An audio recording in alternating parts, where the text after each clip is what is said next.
Mm.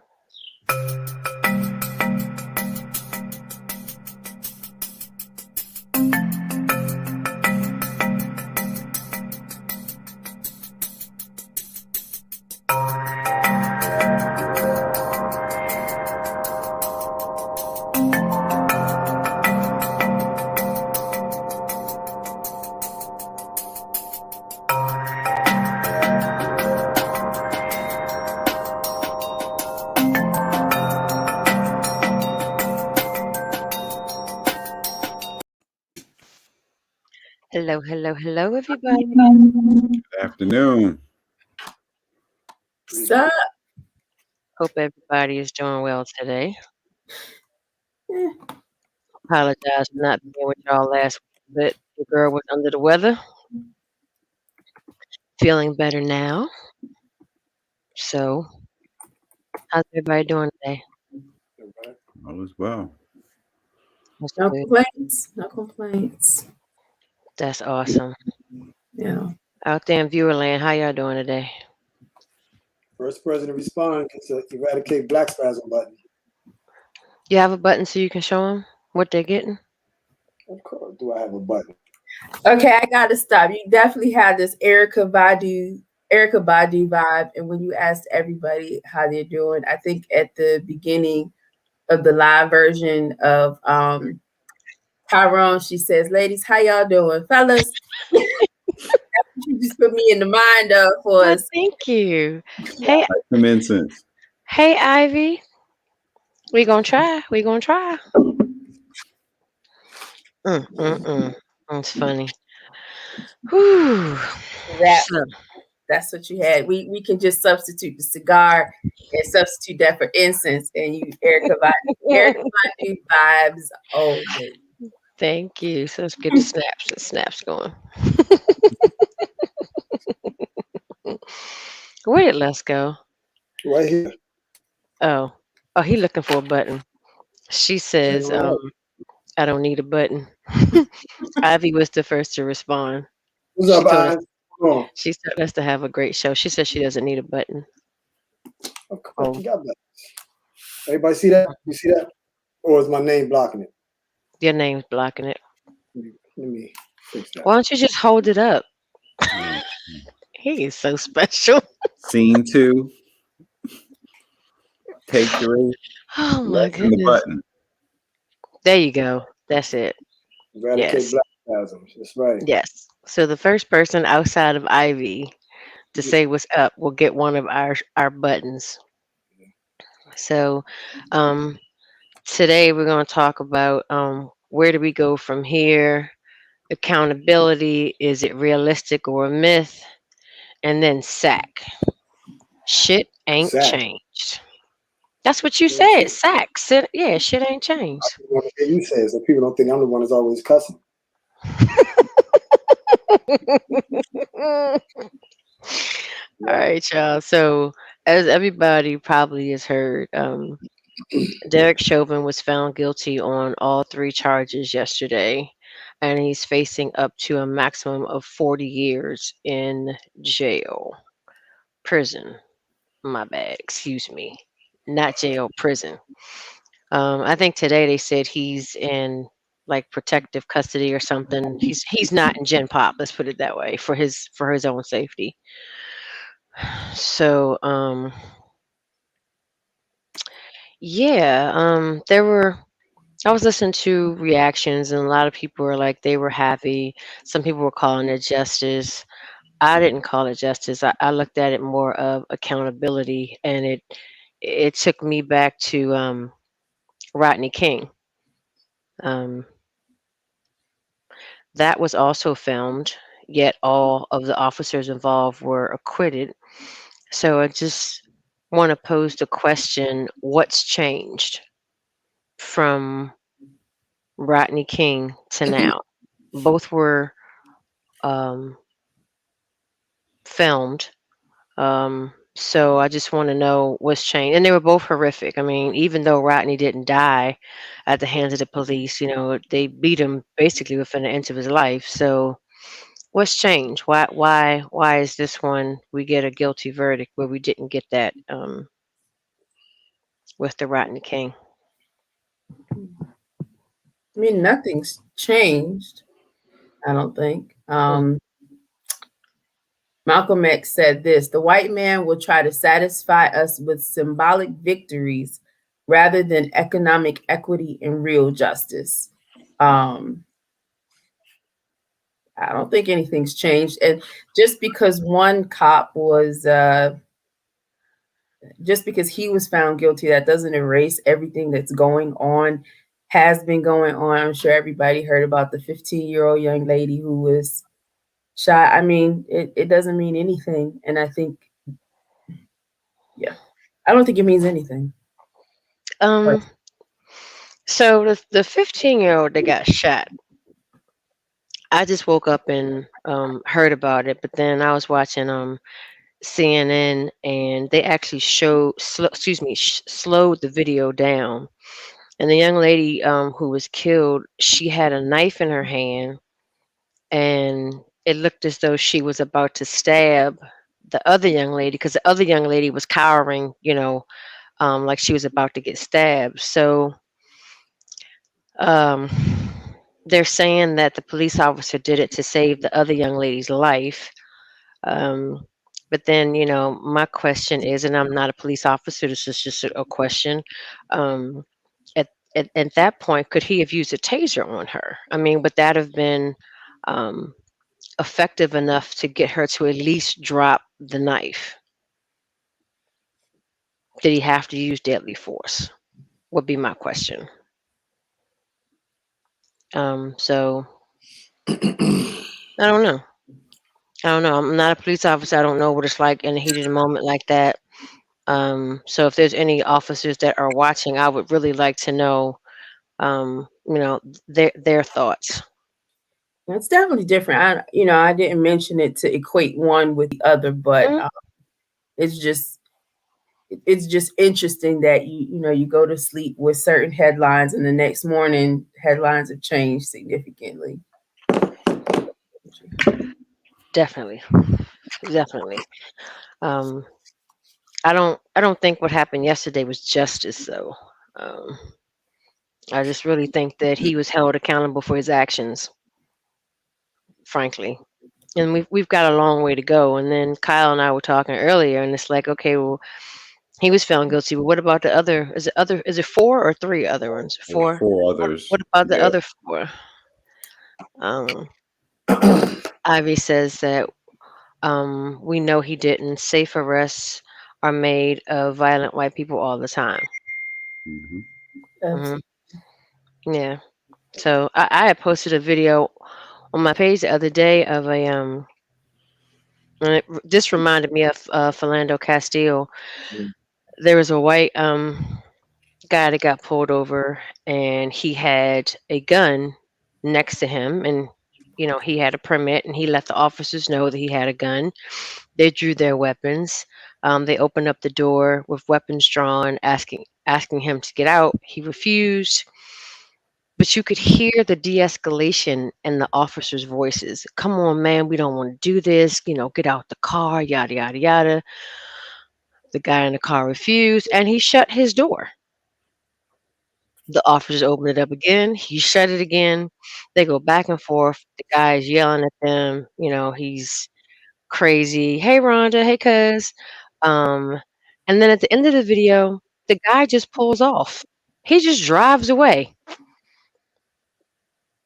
And I was like, wow.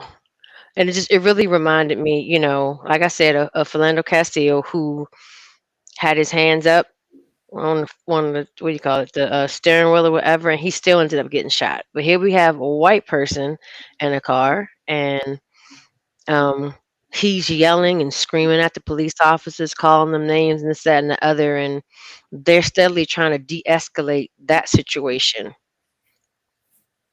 and allowed him to drive. Not one shot was fired. He just drove up. He's like, I'm driving off now, and he just drove away, and they let him. I think what we need to look at. Can you hear me?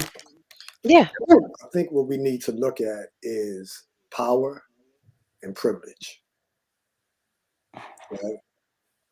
Because we can have this conversation all day, the comparison conversation all day long. It's not going to get us anywhere.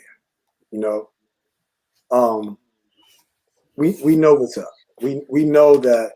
I mean, and we've been taught this all our life. You can't do what they do. You Mhm. know, and the problem that we're having is that you have a lot of African Americans out here who think that they are the same status, that they can do what others do. It doesn't work like that. So we can have this conversation all day. Not saying that we shouldn't. We can get emotional about it. We can do the comparisons about this white guy was pulled over. He made it known that he was driving off because he didn't have time for this. The brother gets pulled over for nothing and he gets killed. We can have this conversation all day long. I think what we really need to address is why this happens. You know, I think we lost it. Why this is happening and what's going to continue to happen if we don't do anything about it. And I don't think that we're going to be able to change the mindset of others more than we can change the mindset of ourselves, especially our behavior, and understand what we can and cannot do.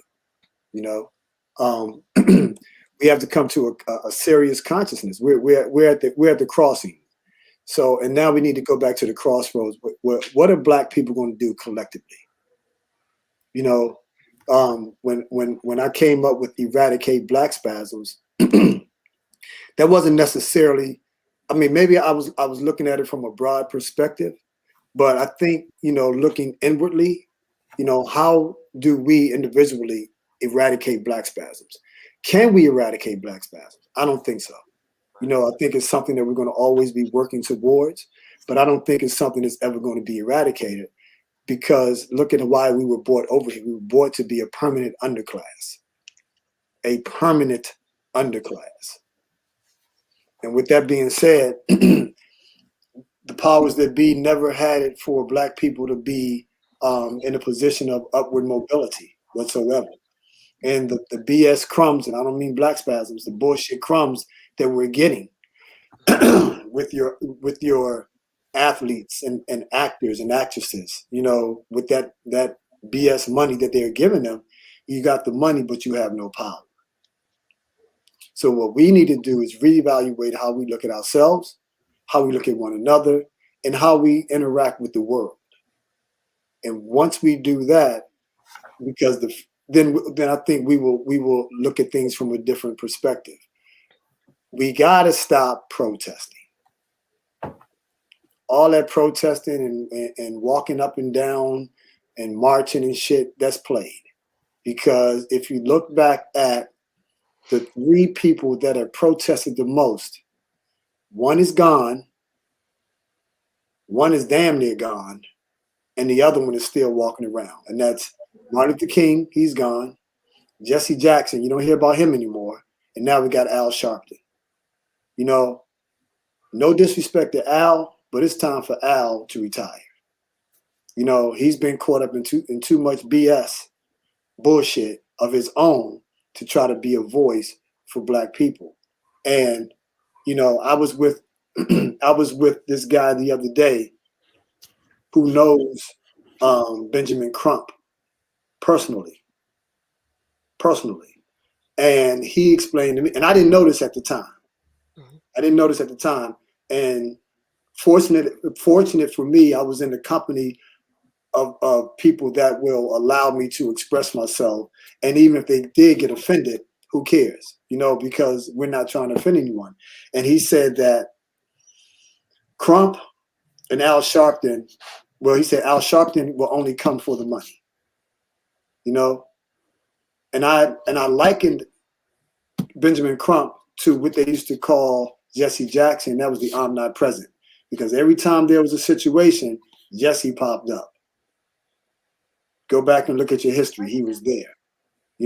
So we need to stop protesting. We need to sit down and look at this from an objective perspective, non-emotional, and then see how we can build out how are we going to deal with each other, ourselves, each other, and then the world from this point on.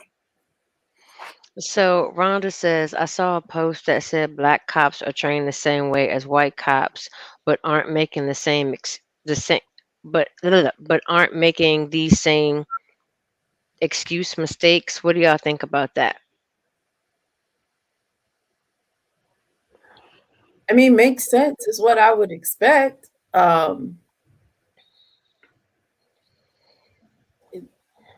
Yeah. What about Freddie Gray in Baltimore? Weren't those black cops Some of uh, them are. Yeah. Mhm, affiliated with his arrest? And Hmm. mhm. I think we get, I mean, to everyone's point, second class citizenship, whether you're talking about the judicial system, buying a house, banking, kind of almost anywhere. I've had or can remember our grandmother saying to my mother telling me the story that to get meat, not to get meat from their local grocery store because of where they live, they just knew the food was inferior because they knew the demographics in that location. So I think yesterday was very necessary, a necessary step. Another necessary step would be um, getting a guilty charge on one of those other police officers, and I would say the Asian one that was closest to the incident that would probably be most likely to see him in distress. Um, and then the diplomatic immunity, which Yes. absolves them from losing their pension in Mhm. cases like this. The elimination of that can help us move forward, and of course the camera phone and everyone continuing to film because we know video footage comes out late and deleted and turned off and things like that. So, but I think the protests were very necessary, especially in this George Floyd case, because it was reminiscent of the 60s, but there was so much more damage done. There was a burnt out police station in Minnesota that people are trampling through in the middle of the night. I've never seen anything like that. A lot of times the destruction was confined to a certain area, an area that they could probably least afford to suffer such damage. But I think the protest and the uprising throughout the United States over the summer from George Floyd on put so much pressure on this jury that there was almost no way they could come back with with the time allotments they were talking about. He was on his neck, and I just think yesterday would have been very explosive had that not gone the right way. You said something interesting, Kyle. You said that they were allowed to protest, but nothing basically of great value was destroyed. Um, I'll say when the uprising happened here in Baltimore, it was interesting for me to see how we were allowed to burn our neighborhoods to the ground. But I saw one man throw a trash can in the inner harbor and they tackled him to the ground. Like I thought they were going to shoot him. Like I don't know. Like what I don't know what we gain by protesting. I don't know that any pressure has been put on. And the question I really want to know is while all of this is going on, what else is going on? Like, is anybody hip to the fact that the world's monetary system is undergoing a huge reset right now? Like, what for me, in many ways, it just feels like a huge distraction. Like, really, what else is going on that we're missing because emotionally we're caught up in this case? That, in my opinion, it's not going to make much of a difference. Like, I would love to, there's a part of me that wants to hope that this is the linchpin in future, cases like this, and that we're going to start seeing more convictions, and maybe we will, but I don't think that the needle is going to be moved that much. Like, what is it? What? Yeah. Mm. I'm not as optimistic, and it feels like here you go, black people, be happy with this. Yeah. Like, Yep. I feel that way too. Let me tell you, Yeah. let me tell you. Yeah. Yeah, yeah. Melanie says, I feel like we're the only people of color that have a so-called designated speaker. I can't think of an Asian or Latino person who speaks for those two cultures. I know I'm late to the show, but my opinion is just that we need to look at how the other communities like Asians, Latinos, even here in Las Vegas, we have Little Ethiopia that is slowly developing in a specific neighborhood. This is why I believe integration hurt that specific aspect of our banding together as people in um, America. Hmm. Um, there is a You're not late, Velney. We started late, so you're kind of right on time. There is a a series on HBO Max called "Exterminate All the Brutes," and it's by Raoul Peck, and he deconstructs the making and masking of history, digging deep into the weeds of genocidal aspects of European colonialism from America to Africa and its impact on society today. And it is a must. I thought about you, Elena, when I watched it. I mean, he breaks it down. And when I say breaks it down, I mean breaks it down. I learned so much from watching that. It's a four-part series. Everybody, and I mean everybody of color, needs to watch that series. It is absolutely great. Hey Frankie, you're not late. We just started. This show is about where do we go from here? Um, Accountability, is it realistic or a myth? And SAC, same. What's SAC stand for? Shit ain't changed.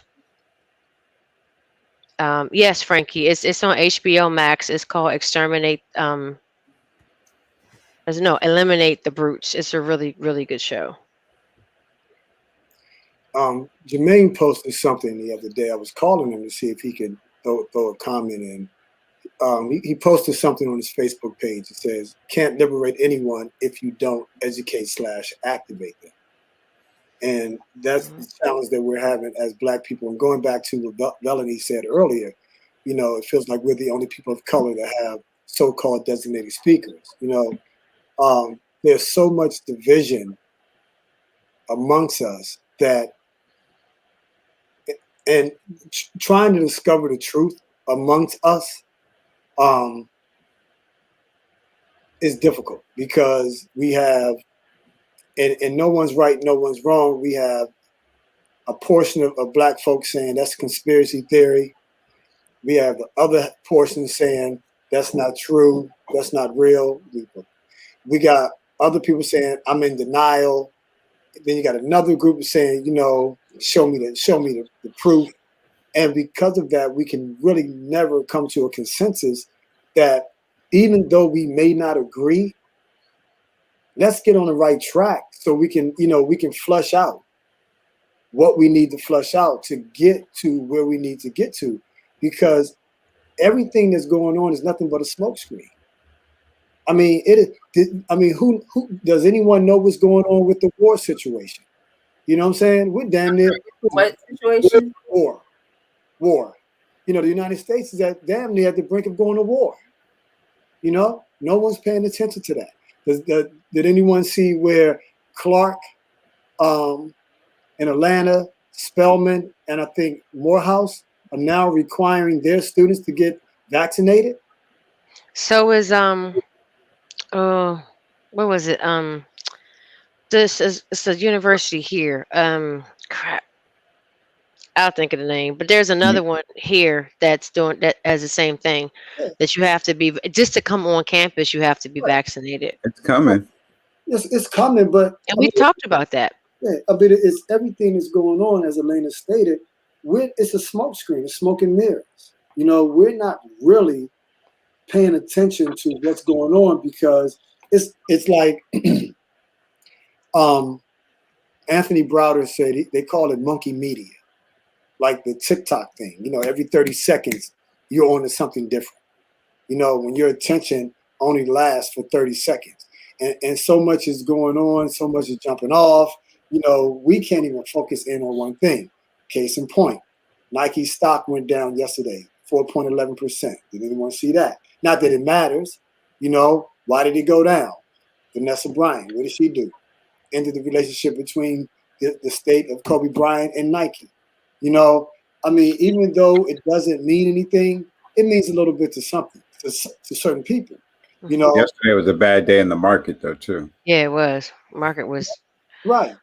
down over 300 points. But yeah, I get your point. We're getting Well, fixated around. right, we're all over the place. And just to see black people with this shit that happened yesterday, fuck a verdict. The simple fact of the matter, this shit should have never happened from the beginning. Mm-hmm. And let me tell you, I had to catch myself, because when I saw him being escorted out, there was an aspect of me that felt bad for him. I'm not gonna lie to you, but now I'm going against everything I said. I looked at him in the uniform that he had on, and I saw what he was doing then versus how we look now. So once they're out of that uniform, they look very fragile. You know what I'm saying? So then I'm like, nah, you know what? You get what you get. But, we shouldn't be happy. I think we're more relieved than anything. But I don't think that we should be happy and running around in the streets and things of that nature because, there was a guilty verdict. Why? Dick Gregory said it best. You're driving down the street, police officer pulls up behind you, throws the lights on, you grab the steering wheel, and he goes past you, and he's like, thank God. You're thanking God because you did nothing wrong. Mm-hmm. Today, I see a police officer, get behind me, and from the looks of it, he's running my tags. The fact that we're still having these conversations in 2021, it's ridiculous. And I don't think it's going to get any better. So how do we best prepare ourselves to get through in this status that we're in? Because that if this prosecution doesn't mean much or barely moves the needle, we're still in the same place that we were, when George Floyd was alive. Then we obviously, like, there are certain cases, I forgot the 15-year-old boy's name, who was wiggling from the cops to dart in the car, and the lady Dante Wright. Dante Wright case. There's a point you just have to give up. Where were you really going to go? How much longer did you have of freedom? And just take the arrest. You can work your way out of the issue alive. But have you ever been arrested, Kyle? No, I have. Right? When your hands are behind your back and you have those cufflinks on, ain't no more freedom. Well, I've been cuffed. Okay. Well, I think cuffed and arrested are the same thing, right? No, I'm not being. I'm not being funny. No, I've been cuffed and taken to a police station, or one police station, and one was in Raven Stadium, scalping the ticket. But I didn't get arrested either time. It wasn't behind the clinks. I got a new thing now, Mickey. You ready? You ready, Mickey? You ready? I'm matured a little bit. You know what I'm saying? Hey, Allison. Thank you, honey. We're not beautiful, Allison? I said, we're not beautiful, Allison? He's thirsty, Allison. He's thirsty. Oh, Lord. He's thirsty, Allison. She's saying hello one by one. Leave her alone. We get our own special.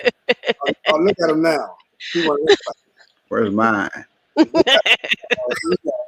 Right, so I'll read at it again.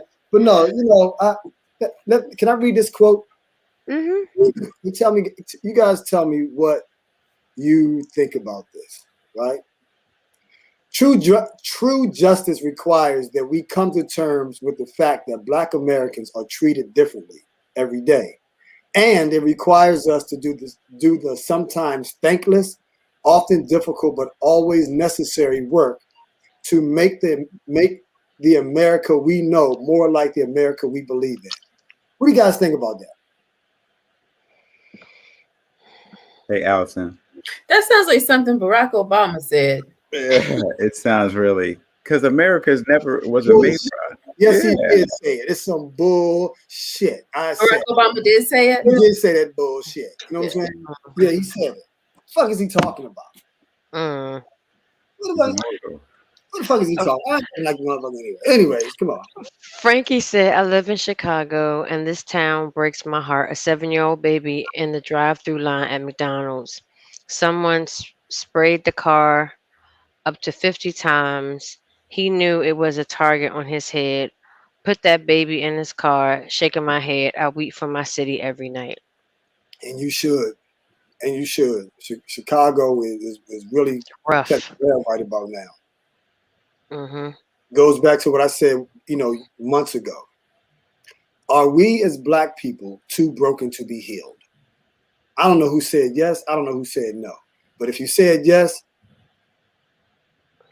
when you're reading stuff like this, you know they out to get you, yet you still got your baby in the car. But look at the folks who would shoot you down like that. Hmm. Our It's youth, just, our youth seems to be highly emotional, like it's, super confrontational. Everything is an offense against my life or what have you.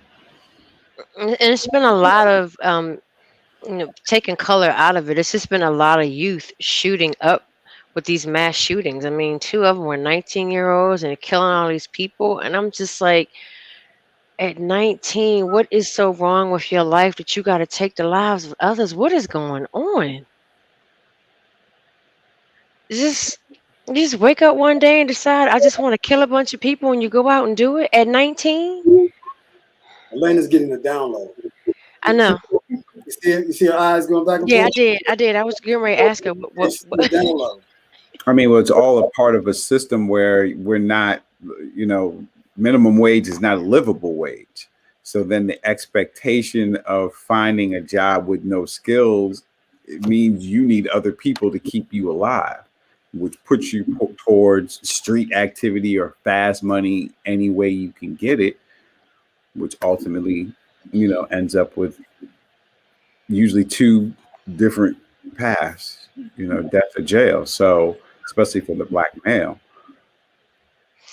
Alice says children have been abused for too long without any help.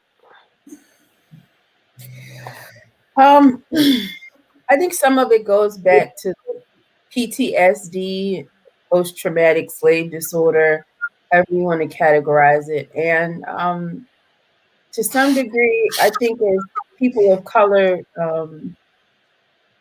we have to hold ourselves accountable as well as give ourselves some grace. Because in the reality, when you look at other peoples and other cultures who have suffered, and I mean, we can say, well, slavery 400 years past slavery, but we're not yet even living in reasonable conditions. When you look at other persons who came out of difficult conditions and were given help, it still has taken them a long time to get to a place of sanity. So I think to some degree we have to give ourselves some room, you know. I'm not saying that it excuses the behavior or it makes it okay, but if you really think about the compounded effects of what we've been through, the reality that we're even still here, um,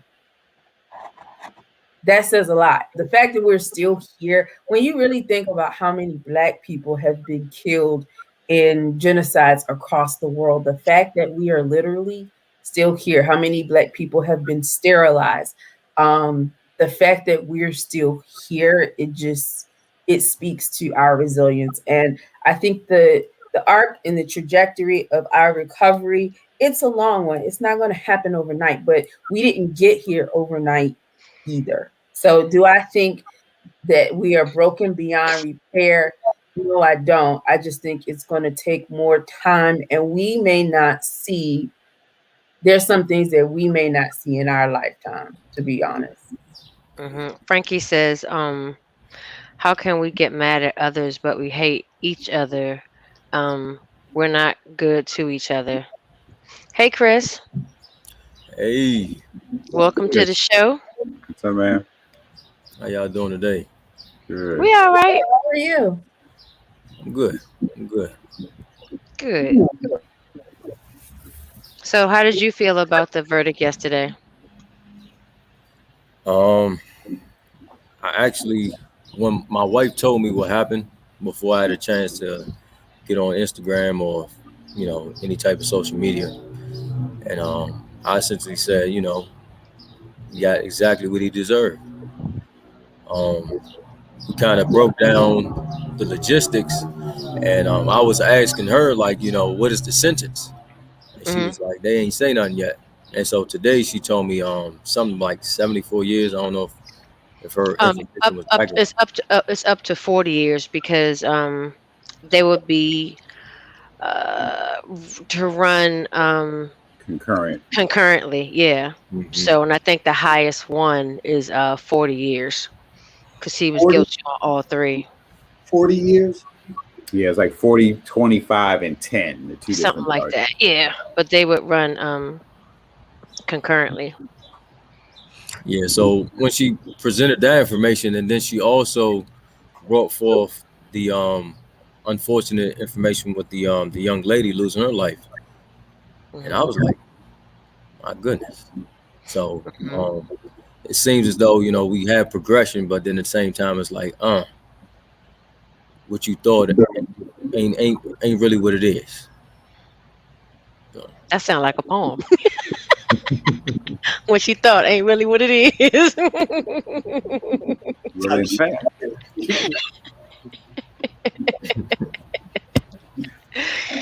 Yeah, I just look at it as accountability. hmm You know, yeah. um, it's just. I mean, that's what's supposed to happen if you purposely take someone's life. And I felt that's after a certain point, he knew what he was doing. So, but I did wonder when he was being let off in handcuffs. I really wondered what was going through his mind at that point. I wondered if he had any regret, if he still felt like he did the right thing. I don't know why I thought that, but those were type of things that ran through my mind when they were leading him off in handcuffs yesterday. Hmm. I'd be interested to know. So, you got something for us today? Yes, indeed. I always got something for y'all. Always. Awesome sauce. All right. I'm about to pull it up for y'all. Mm-hmm.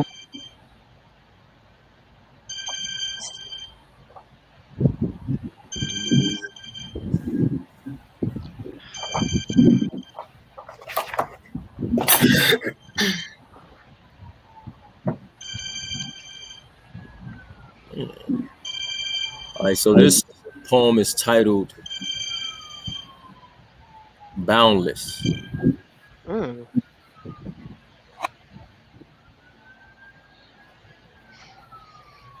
All right. The original inhale I took embracing this realm was demanding. Every breath thereafter was effortless. Growing, developing, I became this which your senses are acknowledging today. The ones who grew me didn't acknowledge me as such. I wonder why. Is it because they were never introduced to their boundlessness? When I face away, their context displays all entirety, including me. I am their content, they are the initiators, the creators, therefore they are boundless. My duplicate derives from a universe I cannot master, fulfilling the epitome of a goddess and emulating boundlessness. We constitute in unison, forming companionship. The goddess and I formulate, condition, and grow content emulating one whole. The content manifested is ours.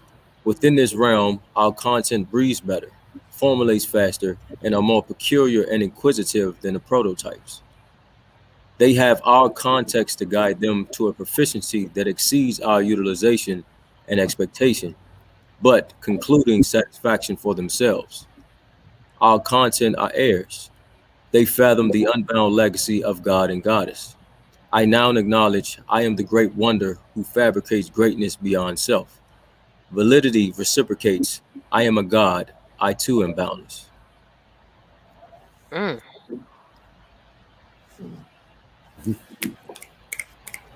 Thank you, thank you, thank you. It's real nice. What are Awesome. your inspirations for your poems? What is it? You know, maybe something strikes you in social media, the news, daily life. What are you finding your? It's a lot. It's actually a lot. Like I try to compose any type of energy in a positive or beneficial aspect. So even if it's this negativity or it's hostile, it's genocide, whatever it is, I'm trying to exert it in my perspective in a beneficial way. But I take it all in. I try to absorb it all, but utilize it for what I'm capable of utilizing it for. Awesome. Real nice. Awesome. I like it. I like it. Thank you, thank you, thank Thank you so much. you. Need Indeed. that upliftedness. Yeah, It does. yeah, Just it makes you think. So I like your spoken word. yeah. Definitely. The fact that I'm on here, or I've been on here recently, um, it's now I'm consuming or I'm trying to absorb as much as possible because I never know when I might get another opportunity. So, You always got a platform here. hmm So okay, so Allison says, listening to Chris read his poetry is like listening to Jacques Cousteau, which is amazing. oh, okay, okay. I ain't never heard that one before, but okay. That's awesome. That's awesome.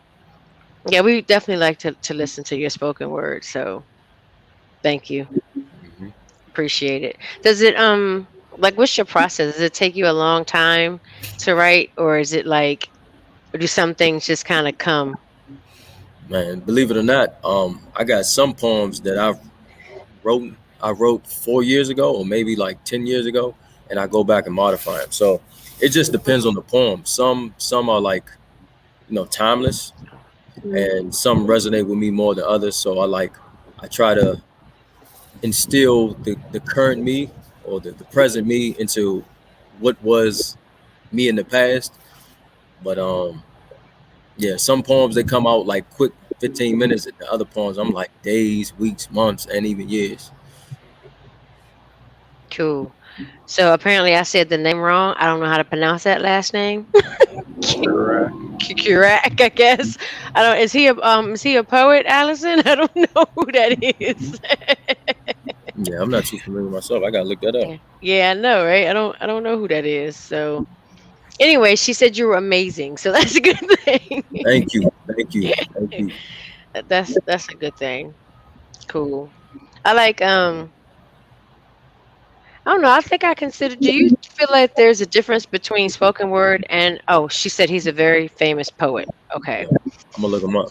Okay. Do you feel like there's a difference between spoken word and poetry? I want to say it depends on only the those who are interpreting. So, Hmm. based on perception, anybody can take it how they want to take it.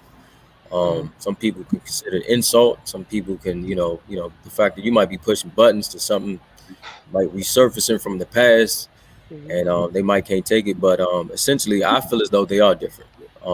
It's one thing to it's like I'm trying to ensure you get where I'm coming from by me saying what I'm saying as far as the rhythm, the cadence.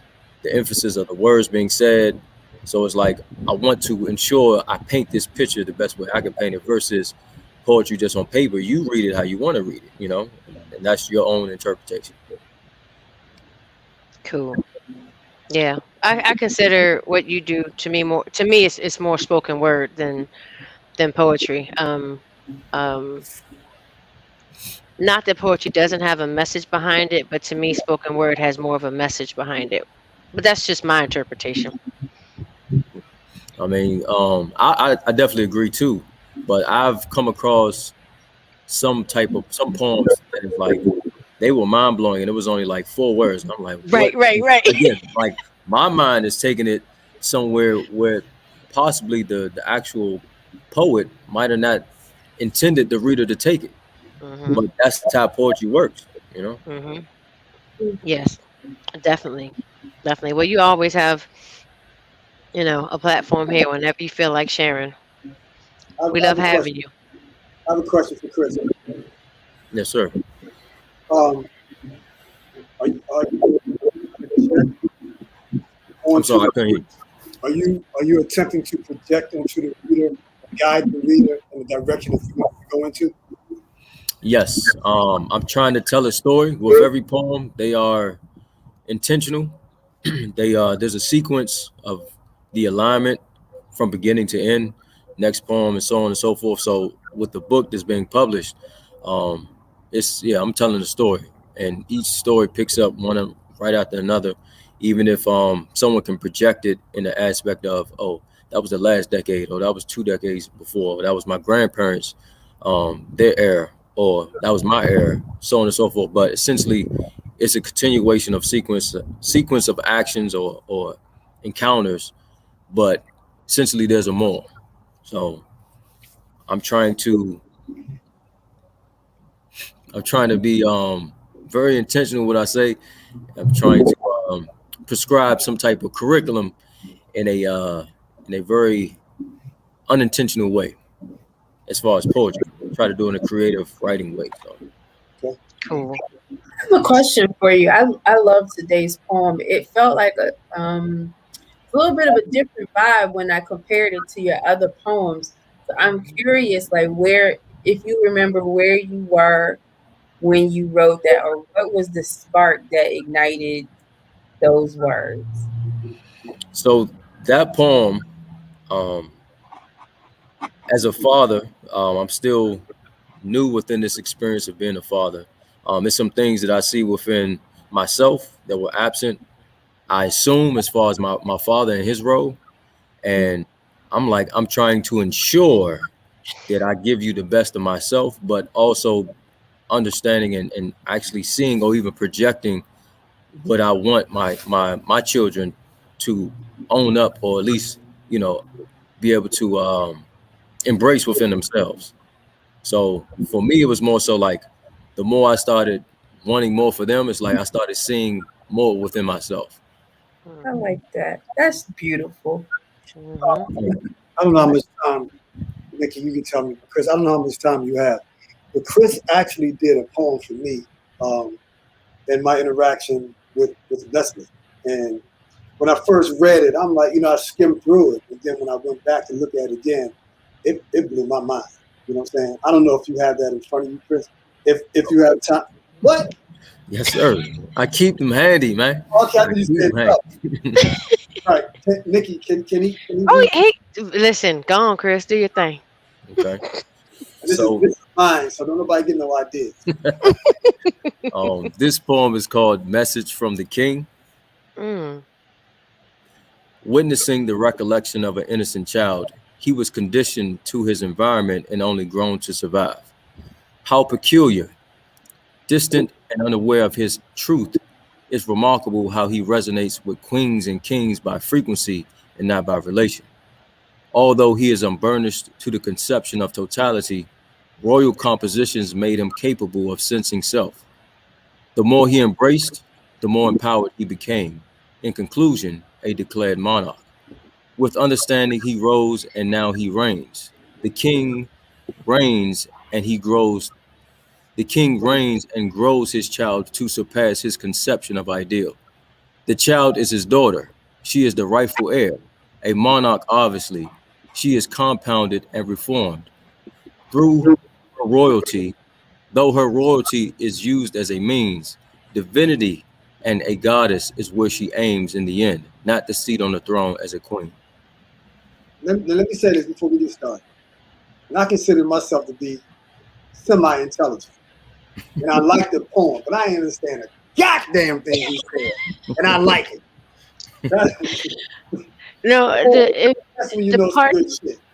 Thank the you. the part that I felt like he talked about you less as far as, with you reading energy and stuff. I felt like that was part of it, and can't remember exactly what you said, Chris, but that's what made me think about you. It was kind of encompass, what it is that you do.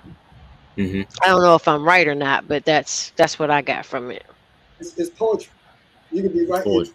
It's poetry. Yeah. But to What be else? specific, so obviously Les, we've been tight for some while. He's been showing me the ropes, showing me a lot of different things, and every day I, because of the token, I see things differently. But I would say frequency, like understanding That's what energy, it was. that's definitely his Frequency. niche. Yeah, that's And what it was. Frequency. Les, he shared with me his background, his upbringing, and when you look at him, or knowing him and seeing where he come from, you're like, so where all this come from? So and that's the sense of a way where it's like when we embrace ourselves as our true selves, or you align to that path, like again, you are raw. You're doing exactly what you're supposed to do. And then of course, him looking at himself saying like, where I am within my journey ain't nothing compared to where my daughter will be. So I definitely commend him with that. Do you have that like frame somewhere, Les? Did you give it to Not, Leslie? not yet. I will. You know what I'm saying? And it's going to be huge because the first time I read it, I skimmed over it. The second time, it was early. It was early in the morning when I read it. And I was like, yo, it was interesting to see someone critique me on the outside looking in. Um, but when I thought about it, someone writing that to me, it was mind blowing. So I'm like, yo, you are every now and again. It's always good to hear. You're doing the right thing. You are on the right track, even though I'm not looking for validation. But it's always good to hear that you're making a difference. So I appreciate it. Yes, This is the sir. first time I heard you say you're not looking for validation. Shots fired! Shots fired! It's the first time I heard you say you're looking for D's. Likely response.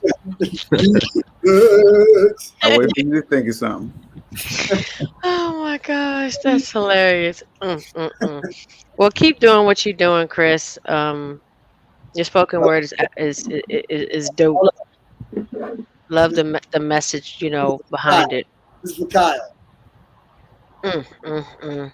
I Instead of him got him. sliding down, right, right. That's what he does. I'll He's play got a bad back.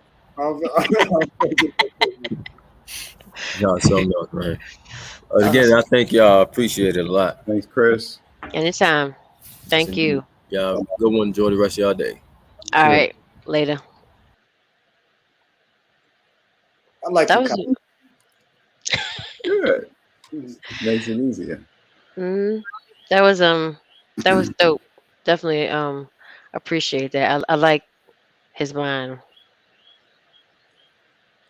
Kind of back to the conversation before Chris came in. It the community coming together. Before you go there, can I say something? Mm, Hmm. I was really impacted by the fact that that poem was about his children. And I think that, we talk a lot about the brokenness and um, how, our parents have dropped us, but that was beautiful to hear. And I think that the sentiment in his poem is a part of our solution. That's all I want to say.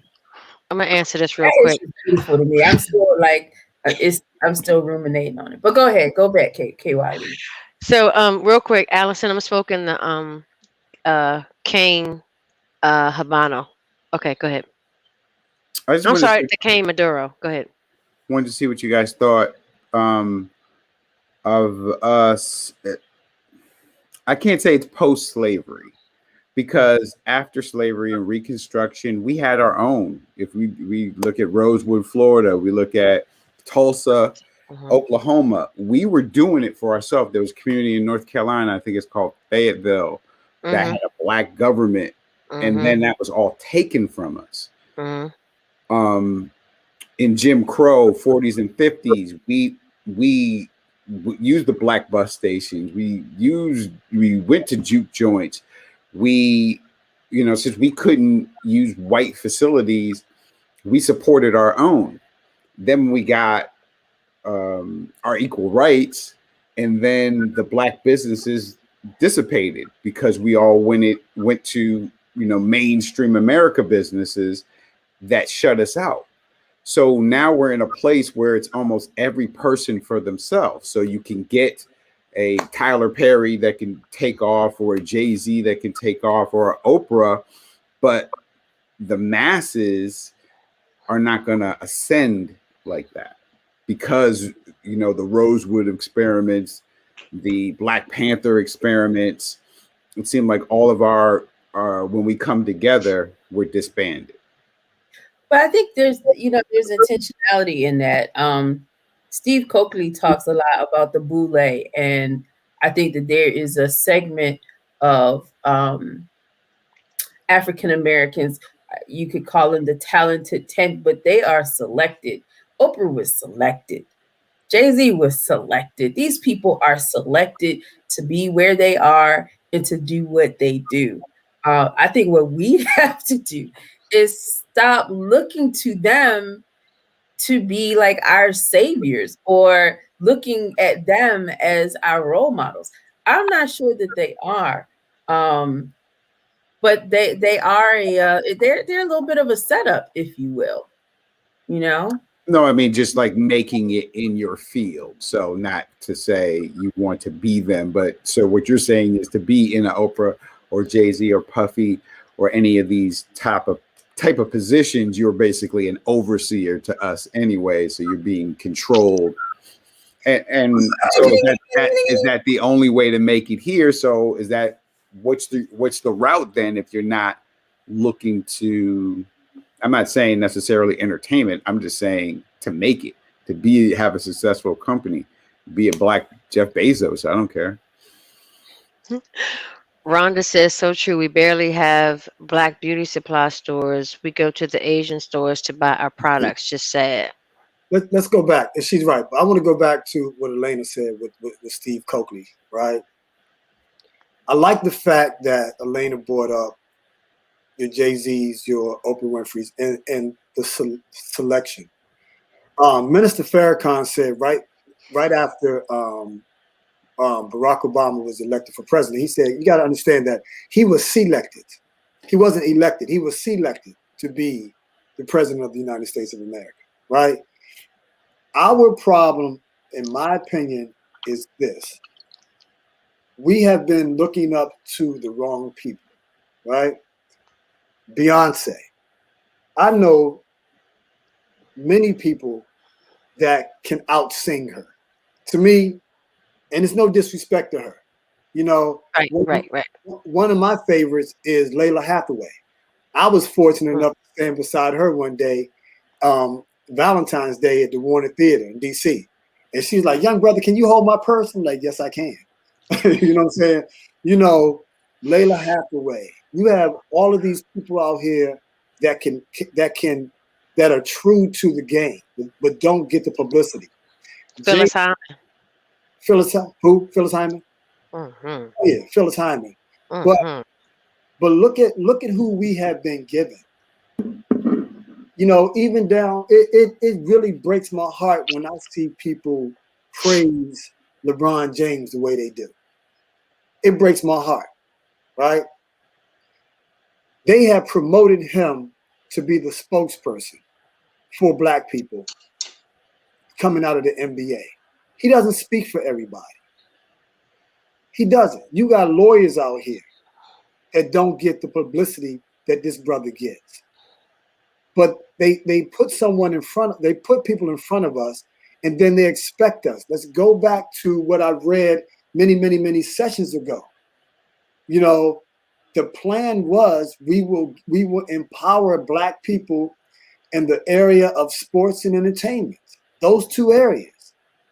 You know, when you start looking at Puffy and you start looking at Jay-Z and you start looking at Beyonce and Oprah Winfrey and Tyler Perry, and you know, the fact that Marco Megan, no disrespect, I don't know her name, she said that when they came over here, you know, they were able to hide in Tyler Perry's house with security. Come on now. You know, let's talk about people that they didn't give us that you don't hear about. We can name a bunch of people, but everyone that they put in front of us is not doing us any good. I don't think LeBron James is servicing us well. I don't think that Oprah Winfrey. Why do you need to go to Africa to set up a school for all girls when you can go over to Capernaum Green? You're right there in Chicago. Why do we, I mean, from my understanding, charity starts at home and spreads abroad, right? Mm-hmm. Is the school still operating? I don't think so. Did those girls still get molested? I heard they did. Why the big push to go to Africa? Look at Akon. He doesn't get any publicity. He's over there doing it. But when you look at it, the only thing that they're giving us are people. You know, Beyonce, who wants to see her shake her ass every time she has a performance? Not a whole bunch of people. You know what I'm saying? So, but the common equation in all the people you're bringing up is money. So that's what I mean. The only reason Donald Trump, in my opinion, got elected or was even listened to because he was been this billionaire for 30 years, and he spoke anytime a mic got in his face. So, but that money, who else ran? Ross Perot, billionaire, which gave him credibility. All these billionaires. So money is the common denominator of why the mic gets thrown in your face. CNN going to Ja Rule. You think Beyonce is an icon because she had money? You think what? Beyonce is an icon because she has money? I think the partnership with Jay-Z and they made this power couple and they're both being worth $1 billion. Yeah, I think that. Well, lady, then asking the question, do you think Jay-Z is powerful because he had money? No. They were given the opportunity. They came to the table with nothing. I mean, but a voice to sing. If you look at it, he's not the best MC. Can I tell you something? You know why you have to listen? No, I'm gonna be honest with you. Think about this. There's some songs that come on the radio. The first time you hear it, you don't like it, but you hear it so daggone much that you get used to hearing it. There was a time where our music was good, and the first time you heard something, you knew whether you liked it or not. Mm-hmm. Why I gotta listen to your song 10 times before I can even stand to hear it? That's because that ish ain't good. You are not the best of the best. Like when you really look in the music world, there's some beasts out there who are making amazing music, and it's not playing on anybody's radio station. Nobody's giving those people record deals, which lets you know that these people are being selected. The people who get record deals are not the best of the best by far at all. Maybe in the 70s, the 60s, the times were different, but not today. Yeah, you're more of a personality. Well, it's a 360 deal, so they're trying to sell your whole persona. You could come out in the 70s and 60s with a voice and then put the record out. This is now all visual, technological. So if you can't, especially for the younger artists, if you don't have this little Nas X type of drastic persona, you're not keeping people's attention. And that's this millennial generation has a very short attention span. Mumble rap. but still respects the almighty dollar, which they like to hold to their ear and show how much they're wearing. But the concept is still the same, that America respects the dollar more so than anything else. If a company's dollars gets affected, they'll listen. Oh, you're right. We should do something because they can see a financial detriment to it.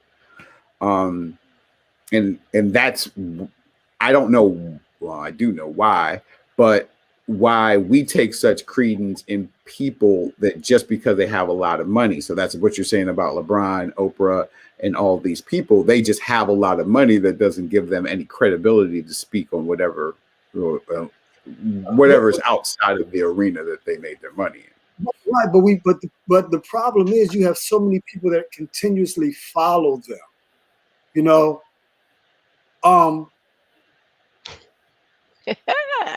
Allison says the reason they're picked is because they're willing to be Play-Doh, being molded into what a company wants. she's absolutely right. Let's go back. She is Let's go right. back. Did you ever see the suit the last year that LeBron was in Cleveland? They came up with this concept that they wanted everyone on the team to be in solidarity, right? So they went out. They said LeBron went out and bought everybody a suit. Did you guys see the suit? So yeah, I did. It was gray, right? Gray, and the legs were real short. The hem was real high on it. Yeah, and with boots on. You should have seen it, right? What I'm saying is that there's no way I would have never worn anything like that, right? But the influence that these folks have, right? And then it becomes a trend. You know, it becomes a trend. So if you still have grown ass men who are going to a Jay-Z concert wearing jeans, where it used to with jeans, the New York Yankees had in the white t-shirt. These are grown ass men. You still have grown ass women who go to a Beyonce concert and will scream, "Let me upgrade you." You understand Wait what a I'm saying? minute, but let's talk about the ticket prices. And the fucking ticket prices. The ticket prices are astronomical. $800? So for what? Right. Let me just listen to your CDs at home for free. But I the go thing, see you right on YouTube. but, Right. but it goes back. It goes back to getting that experience, right? And it's like, but listen, I got a chance to see Beyonce, right, for free. We Thank snuck. you. I was getting ready to ask if you paid for it. We snuck in. My brother snuck us in. You know what I'm saying? And he was like, "Listen, I'm gonna put you in a Coca-Cola suite. You work for Coke. You just started 3 days ago, right? Was Those this one of your arrests, Les? no, this is one of my mic and my D's. Okay, I'm just asking. Trying to stay up. Mm, No, this was not. You want me to tell you how I got arrested? No. Beyonce snuck into Beyonce. My fault. They got me on eluding the police. You know what I'm saying? I was driving. I was eluding the police. They got me. All right, you got me. Anywho, look, make sure you stay on after this one, Kyle. Ladies and gentlemen, this may be the last time that you see Kyle on the show. Allison says the artist has no voice on the price of a ticket. It's all the venue. Still. Yeah. But so I sneak in to see her. Mm. And my brother's like, "Look, you work for Coke, you just started." So we go in there, and one of the executives of Coke is there, right. He comes over. So he just starts like, "Yeah. So what's your manager's name?" I said, "Man, let me tell you something. It's so many managers, I don't even know who it is." You know what I'm saying? "Oh, don't worry, he was drinking." The next thing you know, they start playing "Let Me Upgrade You." Every woman in there ran as far as they possibly could in the suite to get up there and start singing "Let Me Upgrade You." Listen, man, here's our problem, in my opinion. Here's our problem. We got to stop looking at the folks that they give us. They're giving us too many people. These people do not have our best interests at heart. They don't. They've given us Jesse Jackson. They've given us Frederick Douglass, who I know I'm going to catch slack for. They've given us Thurgood Marshall. They gave us Clarence Thomas. We just didn't accept him. They gave us Barack Obama. They gave us Oprah, Tyler, LeBron James, John Lewis. I know one brother in Chicago, he said he refuses to call John Lewis an ancestor. Why? Some of the comments that he made against Malcolm X. Hmm. I mean, and you also you can weigh not just who they are, but if you start to weigh their fruits, you see that what they also offer us in our communities is a diluted or pop version of things that we actually need. Like Oprah's whole spirituality journey and what she offers people. That's not real. That's like a pop spirituality that leads to no transformation. You know, Beyonce and in this new she wants to be connected to Mother Africa. That's that is a pop representation of African culture and African spirituality. That ish ain't real. So we get this superficial stuff from them that makes us feel like we've gained something, and yet we're being denied the truth of what lies behind it, and more importantly, the transforming power that true knowledge can bring us. Say it again, girl. Damn, she said a mouthful. Woo! It's a setup. It's a setup.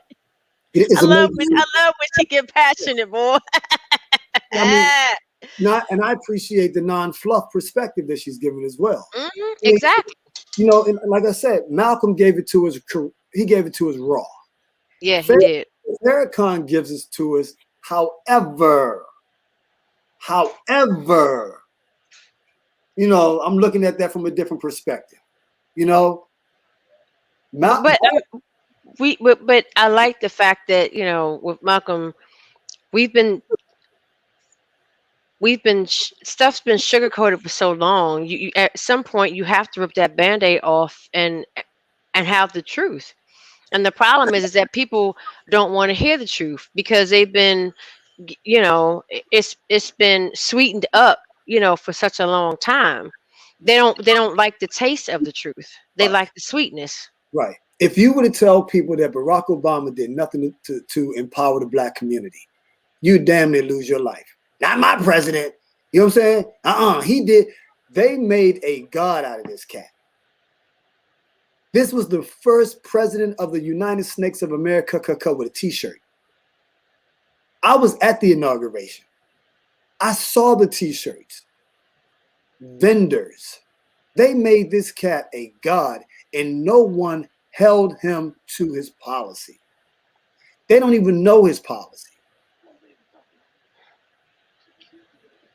Hey, Nikki, you sound distracted. Are we disturbing you? Shut up, Les. This is the government never wants the population educated. They want the people to be blind sheep. Absolutely. And so that's what we keep getting fed, like this pop surface diet that keeps us satiated, but doesn't really give us what we need. It keeps us blind, deaf, and literally dumb. And like for real, music has such transformative power in and of itself.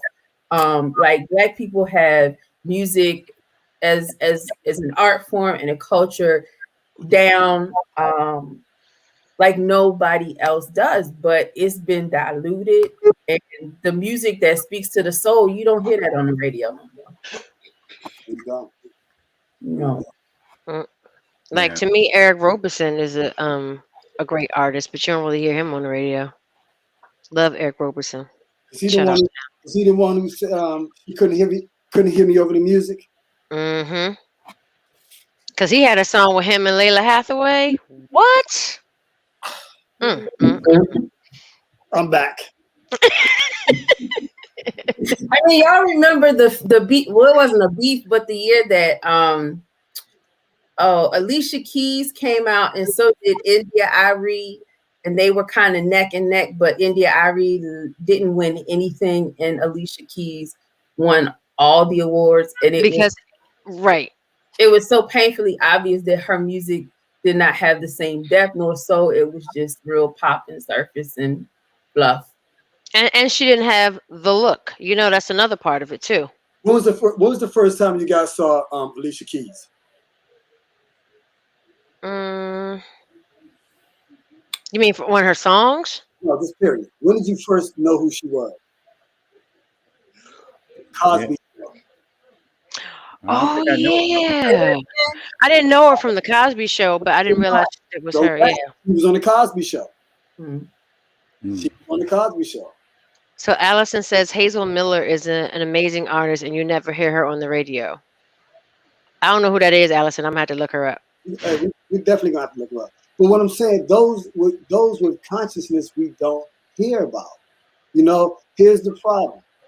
Who cares about LeBron James, right? Who cares about Michael Jordan, right? I refuse.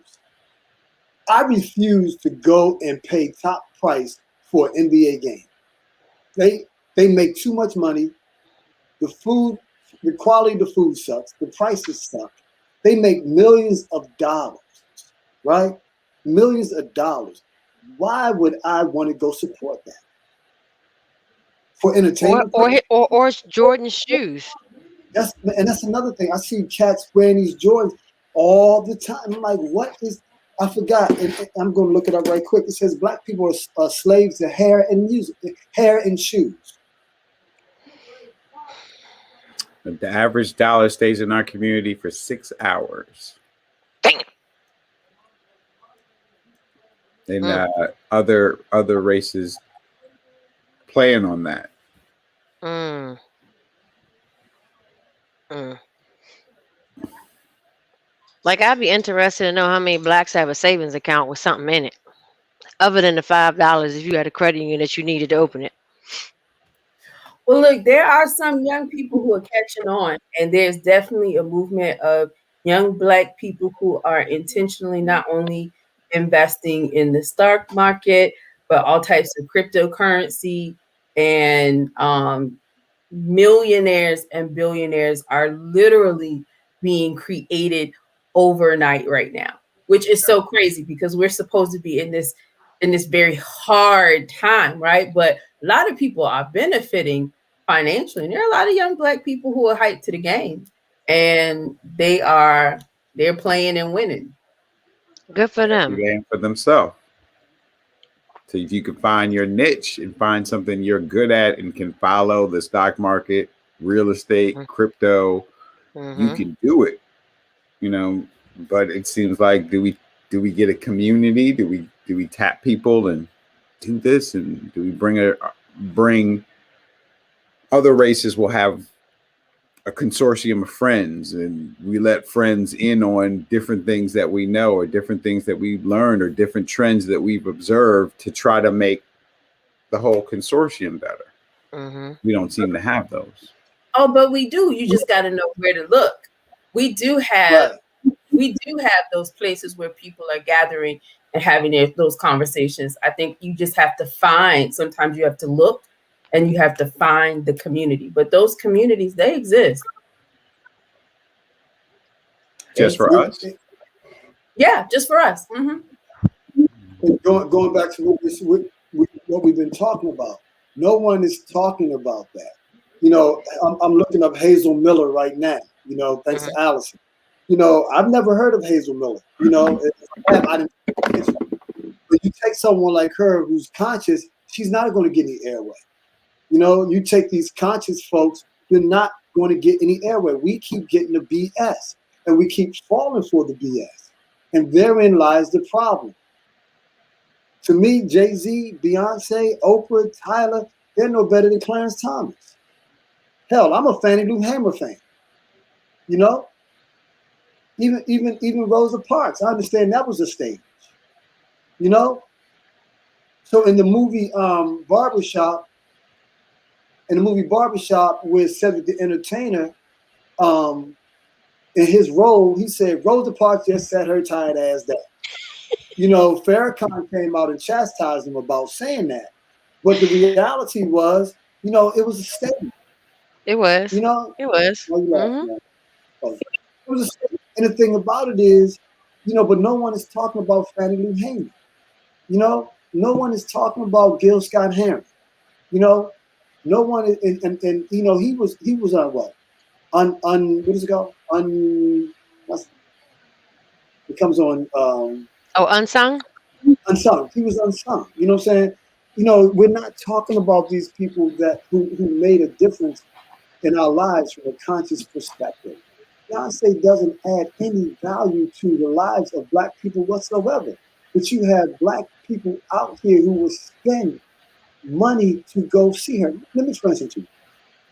I know a millionaire, female. Her cleaner's bill was $700 per month. The hell Clean. was she getting cleaned? But keep in mind, millionaire, right? She could afford. Still. Listen, she could afford to shop at Saks. Okay. Has anyone ever been in Saks? Hmm. One T-shirt in there was $525. I had a $1,600 gift card to Saks Fifth Avenue one day. Man, I thought I was going to rack up like I was at Target. Man, I came out there with three things. You know what I'm saying? Mm. But what I'm saying is, so this sister, with a $700 cleaning bill per month, could afford to shop at Saks. I ran into this other sister. She had a regular job, government job, and she's telling me she's going to shop at Saks, and I'm looking at her like she's crazy.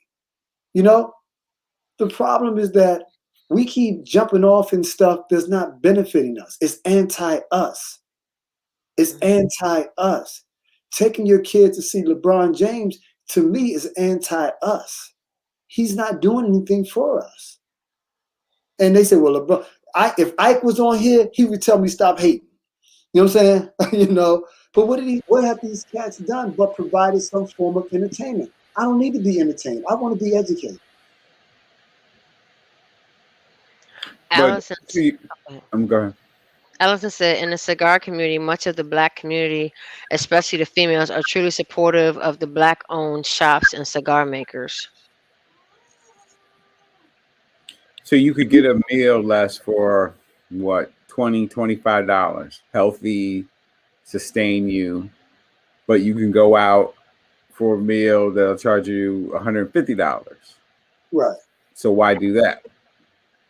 Why do that? Yeah, why not when you know a $25 meal, a $20 meal will sustain you, Fake healthy ass, enough, everything you need. It's the same reason why people go fake to go ass, get a $200 meal, $150 meal. fake ass status. Hmm? Fake Fake ass ass, status. You Fake know, status. fake fake ass. status. You Right. want to be seen.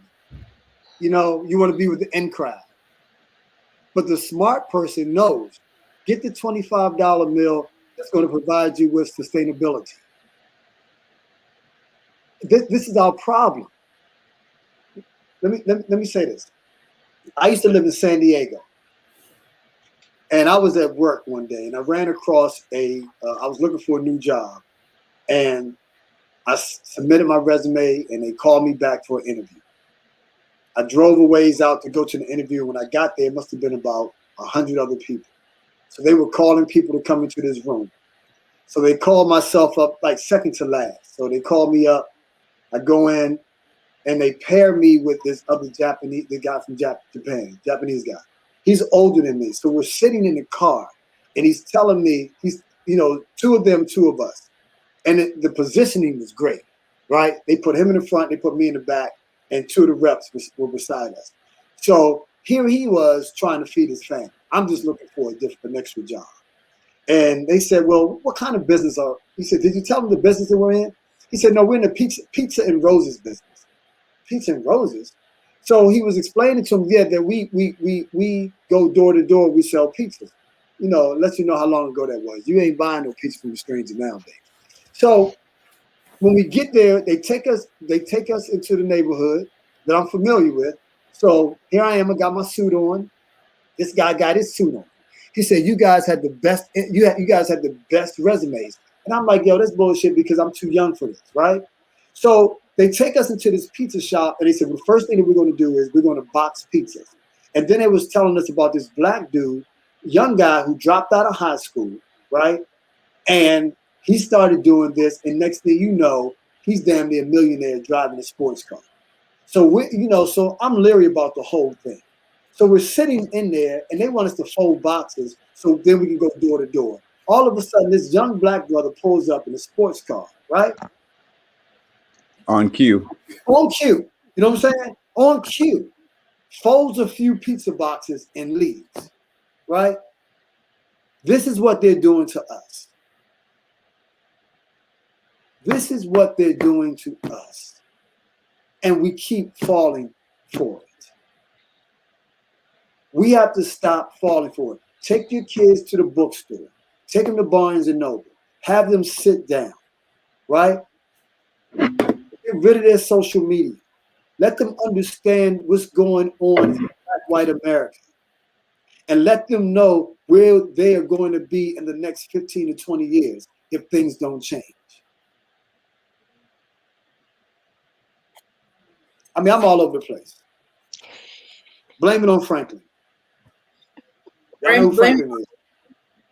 Franklin. You know who Franklin is, right? No, Black Oh my Peanut, God, from Peanuts. Yeah, peanuts. the only Yeah. peanut on there. Charlie Brown. Charlie Brown. Blame it on Franklin. Not what's in his glass. Oh, What were man, you going? where What were have you? you been? Huh? What were you going to say, Elena? Wait a minute. So Jermaine says, what did he say? I came in right on time. Preach, brother, less. And I didn't pay him to say that this time. What were you going to say, Elena? I forgot. Um, I got caught up in the peanut for a moment.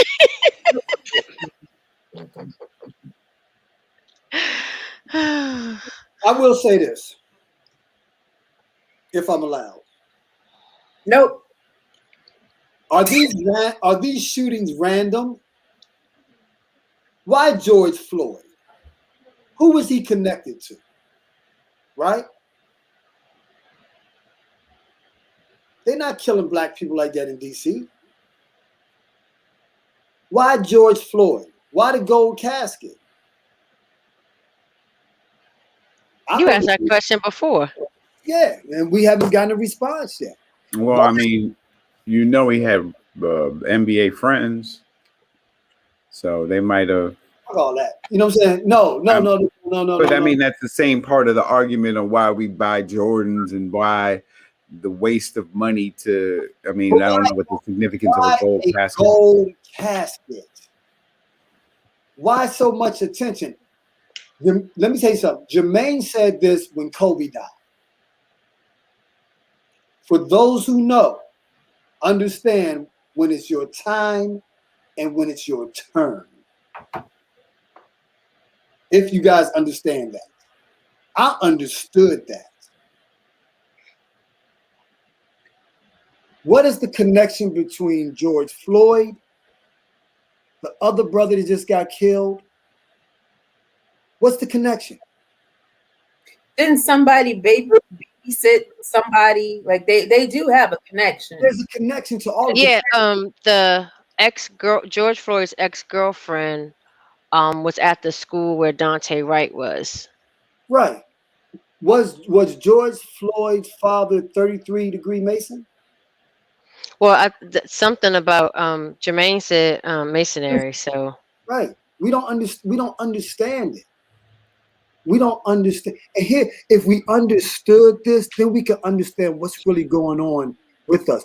Can black people be a part of the Illuminati? Absolutely. No, they cannot. No, There's a lesser Illuminati. Are they full initiates with the same rights, privileges, and powers? No, but can they be given privileges to be used as instruments of the Illuminati? Absolutely. yes. Boule what does Boule mean? Boule means advisor to the king, right? Mm-hmm. Well, who are they advising? When Bill Cosby, I forgot the name of the movie, he's posing as a teacher, but he's working undercover. So he tells his wife, he said, I have to go away on a retreat. So he goes into this like a CIA building. You know what his code name was? The password? Mother's maiden name. You know what he said? Boule. Doors open. Steve Coakley goes deep into the boule. Who goes deep into the boule? Steve Coakley, Oh, Steve Coakley. Okay. he goes deep into the boule. And if you understand boule, then you start, and now this is not directed towards you, but it's directed towards you. Then you understand why do black brothers and sisters get involved in fraternities and sororities.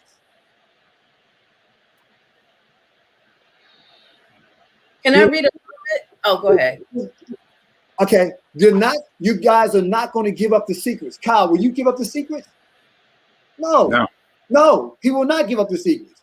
Steve, and I'm finished, Elena. Steve Coakley said, it doesn't matter if you don't name the names. Name the names.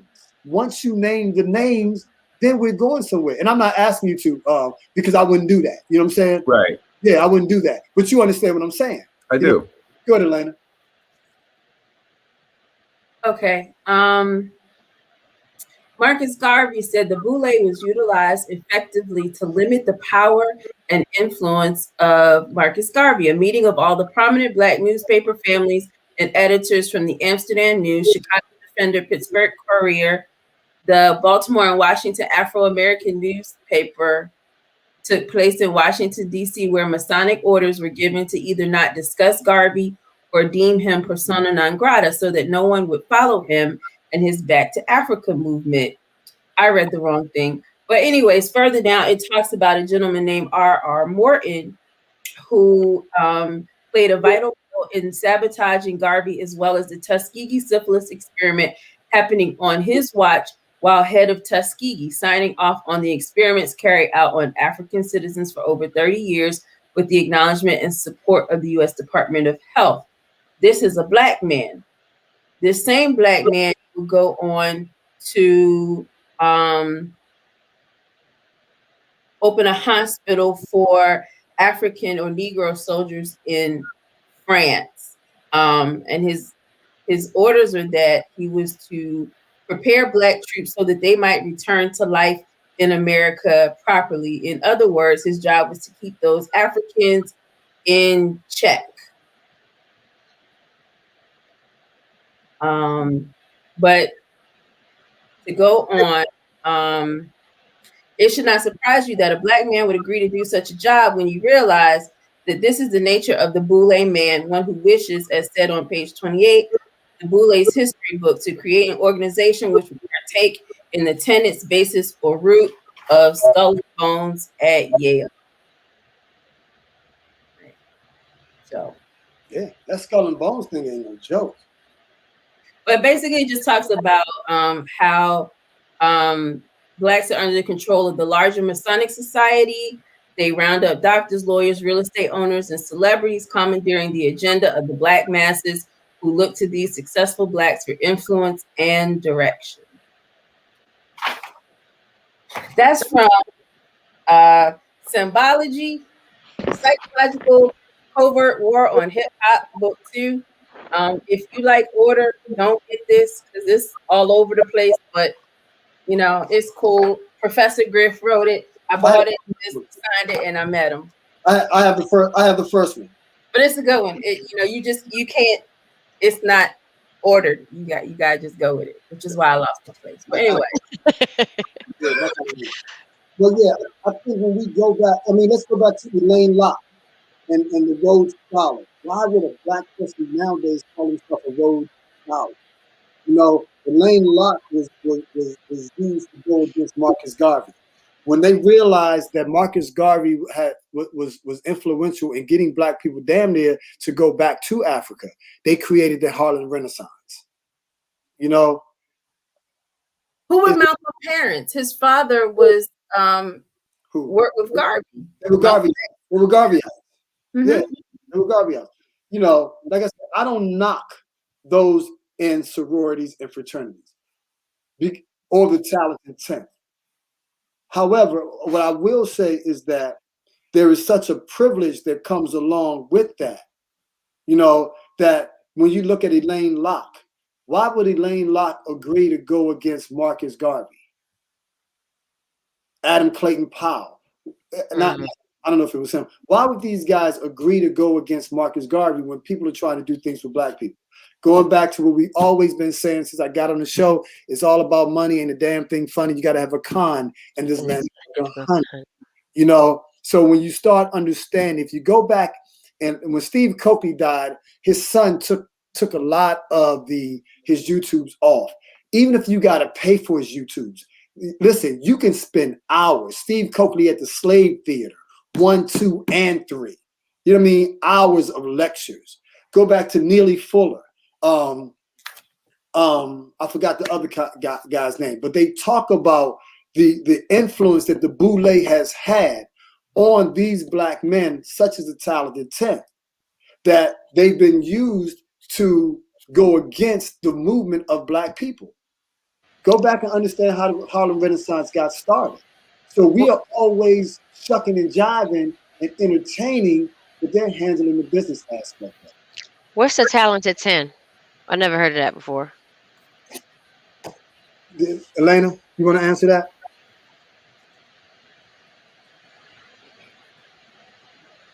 Please, I Kyle. believe.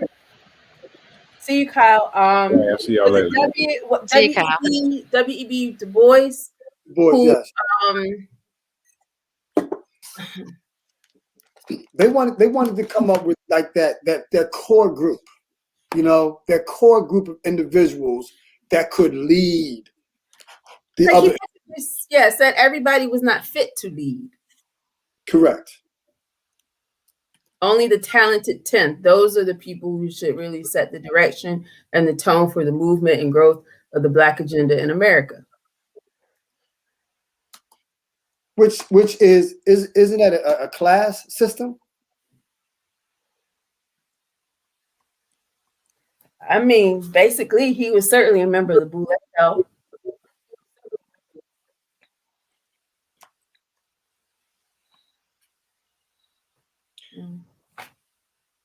A term designated a leadership class of African descended Americans in the early 20th century.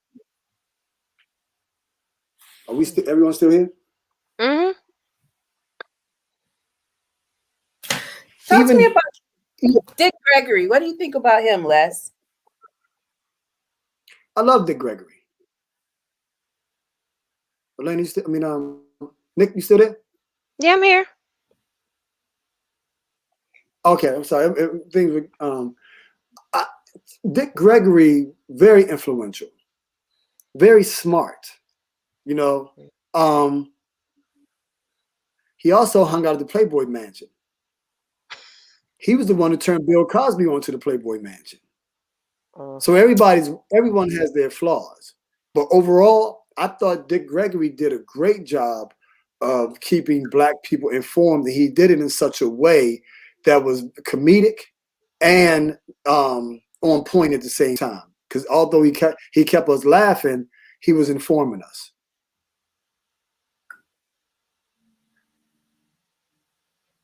Can I read something to you?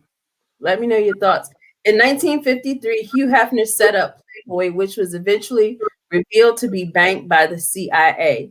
Sometime before 1961, Dick Gregory formed some type of special personal relationship with Hefner. In 1961, Hefner put Gregory on the payroll of his Chicago Playboy Club that opened the door to his highly weird career. It is more accurate to say that the gates of hell had opened to him. Mm. Did you know that, Les? Join Hefner's elite secret satanic circle at that high CIA level of secrecy. Gregory had to have been initiated by a blood sacrifice. His late Stop. What did Jermaine just say? Right on point. Initiation. Say it again, Elena. A what sacrifice? To have been initiated by, in order to join Hefner's elite secret satanic circle at that high CIA level of secrecy, Gregory had to have been initiated by a blood sacrifice. His late 2-month-old Richard Claxton Gregory Jr. ? Into a subservient, lower-ranking Black Luciferian group like the Prince Hall Freemasons or one of the Greek Hellenized society. Damn. And guess what? Guess One what? more paragraph. Gregory is openly known to be a Hellenized Negro and Alpha Phi Alpha secret Boule man. Gregory X's signal not only represents skull and bones and the brotherhood of death, it is a sign of the royal dragon race of Old England. What say you? Mm-mm. Whoa. Hugh Hefner died a couple years ago, right? Mm-hmm. Of what? Natural causes? No. Hugh Hefner was on the verge of giving up the names. They killed Hugh Hefner. He cut a deal to give up the names. Hugh Hefner would still be alive. Everybody was at the Playboy Mansion Club. So were there secrets and indiscretions? So when you said blood sacrifice, you know what I thought you said? That's why I actually said it again. I thought you said butt sacrifice, which would go back to butt breaking. But go back.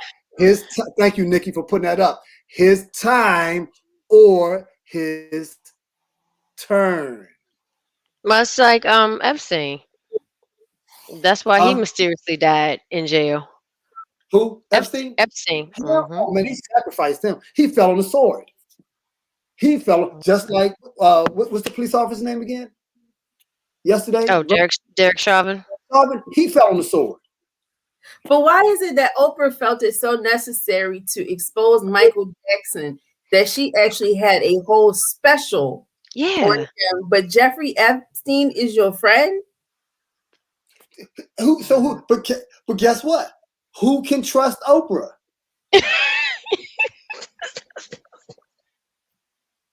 Look, a lot, but that's the point. A lot of people do. And they look to this chick for spiritual guidance on her own network.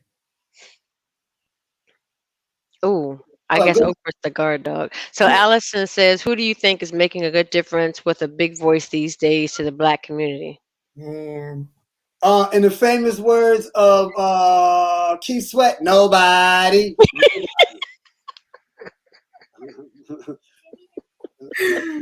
Oh goodness. No one. Leslie said, who just snorted? That was me. Baby, you sound in my name, not yours. You got to sound in your name. Yeah, you said Papa. I got it. It seemed like I'm calling myself Papa. Yeah, I was wondering. I was a little confused for a second. Under my name, not your name. No, but you wasn't talking to me. You got to use your name. But hold up, but nobody is speaking, and that's the problem. Mm-hmm. No one. But guess what? These young kids are tired. You know what I'm saying? Al Sharpton is outdated. They don't recognize him. Okay, well, this is my question. If we did have somebody, do you think that the young people would listen? Yeah, Why do you think that they would listen? because it depends on who you have. If you had Brother Khalid Muhammad, yes, people will listen because he's saying things from a grassroots perspective, and he says what he has to say. Khalid Muhammad says what he has to say. If you're not familiar with Khalid Muhammad, you got to get familiar. When Farrakhan first came out on the scene, Farrakhan was saying whatever he wanted to say. Farrakhan doesn't talk like that anymore. Why not? Some would say compromised. Mm. Definitely compromised. His connectivity to Scientology compromised him. Mm. What's the new cat we was talking about the other day? Riz Islam? Islam. Riz Islam. Yeah, look at him. Allison says, who would you like to see step up to the plate? I can't answer that. I can't answer that.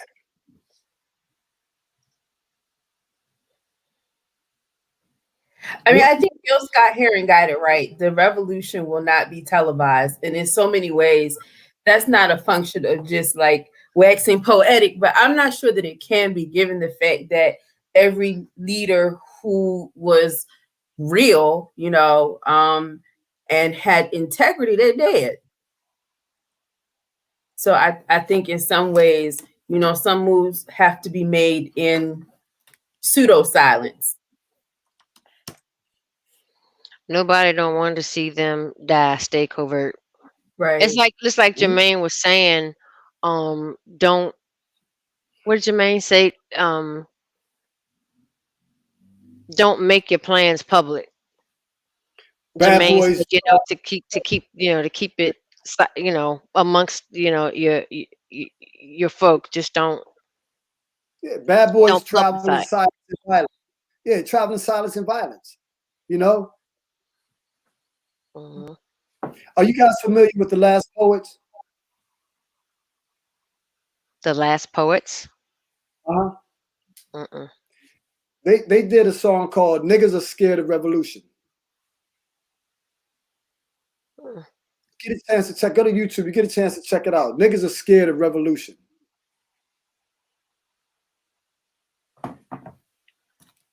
Oh shit. Allison Oh says, "Who would shit. Nick and they like to see step up for women?" I don't even know. Me neither. Um, I heard I haven't read Sister Soldier's new book, but I heard it was trash. So I've been reluctant to pick it up. Who? Whose Sister book? Soldier, sister, Sister Soldier just came out with the new book. I'm sorry. Whose book did she say? sister soldier. Her new book Hmm. is garbage. Elena, that's what Elena heard. She said That's she what I hasn't heard. picked up yet. You know, it's Alice, amazing to see I how don't know. many people flocked after. Yeah, I don't know either, Allison. I'm sitting here thinking I don't know who I would want to see step up. But the problem is after a while they get to them, and then like Elena said, the truth gets watered down. So it would have to be somebody who, like Allison said earlier, isn't Plato and and won't be molded into what they want them to be, because that seems like that's what happened throughout history. And the ones who didn't conform, they murdered them. I mean, look at Fred Hampton. He wasn't going to conform. Look at Malcolm. He didn't conform. They got murdered. So it's I don't know. I would rather not.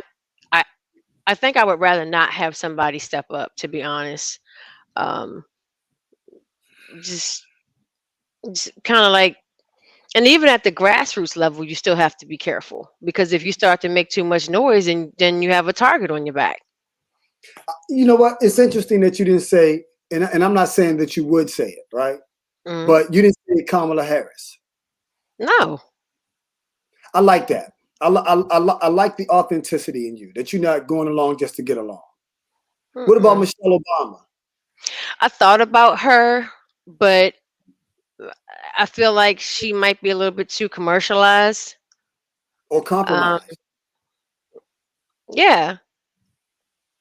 I mean, it's like y'all were saying earlier about, her husband being selected instead of elected.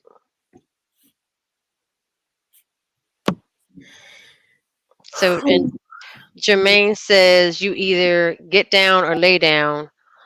We are represented by the weak because the strong are targeted. Exactly. So it's like I would rather not see somebody, because then, when they are put to rest, then it shatters, the spirit of people. So mm-mm.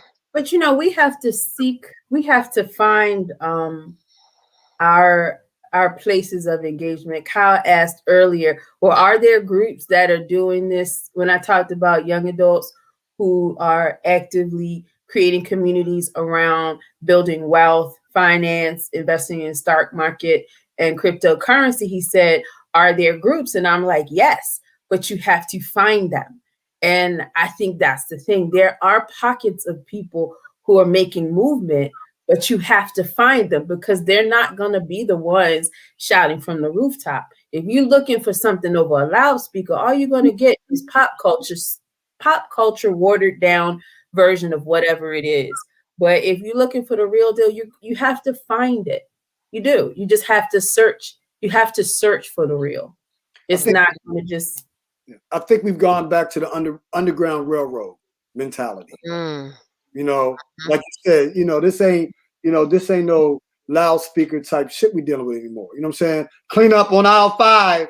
Black folks trying to revolutionize things on aisle 6.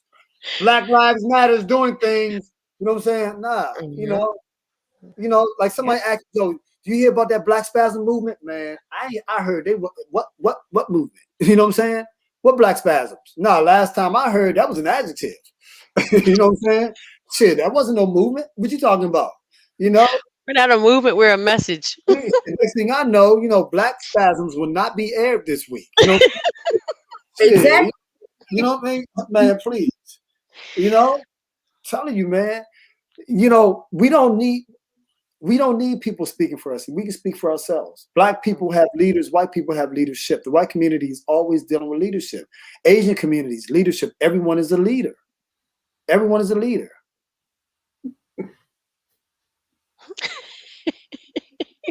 Jermaine says the real one, not that Harriet one. Yeah, man. I mean, it's listen, and that's our problem. We've been fed. Fear, envy, distrust. Fear, envy, distrust. 2021, we still talking about this shit. We're still talking about Black people getting murdered, Black people getting killed. You know what I'm saying? We're still talking about this, And it's crazy because I'm going to say something that's going to piss a lot of people off, but 3 tears in the bucket, if that don't fill it, mother, beat it, right? Interracial relationships are killing people. Let me tell you why. Whatever your methodology is, whatever your reason is for engaging in the opposite sex, if it's not based in love, you know how I feel about the word love. If it's not true, if it's not based in integrity, it's not right. It's not right. Everything that we do has to be based in integrity. If not, it's not right. Black men who seek after white women because their mother was too hard on them and too tough on them and made them get up early and made them do their work and made them study. So now they make $250,000 a year as a lawyer. Talk about, Black women are too hard. Motherfucker, if it wasn't for her being hard, you wouldn't be a lawyer now. If your reason for being with any other woman but a Black woman is because your mother was too hard on you, you's a punk. With that cat, what Hubert Davis said, I'm glad you brought that up, Nikki. Hubert Davis, thank you. I'm glad you sent me that signal. Hubert Davis, I know Hubert Davis. Excuse me. I've been in the same building with him playing basketball when I was young. He's younger than me. So what? You got a white woman as a wife. So what? Whoop-de-doo. I'm not a Charlemagne the God fan. They roasted his ass. Did y'all see it? Charlemagne the God jumped in his ass. Go. Oh, yeah. Mm-hmm. Listen. What's her name? Give her name. You said it as though, and I'm proud that my wife is white. Why? Why? What's your reason for being with her? So why are you? If I was her, he wouldn't get no booty no more for the rest of the year. I'm trying to tell you. Who is this you talking about?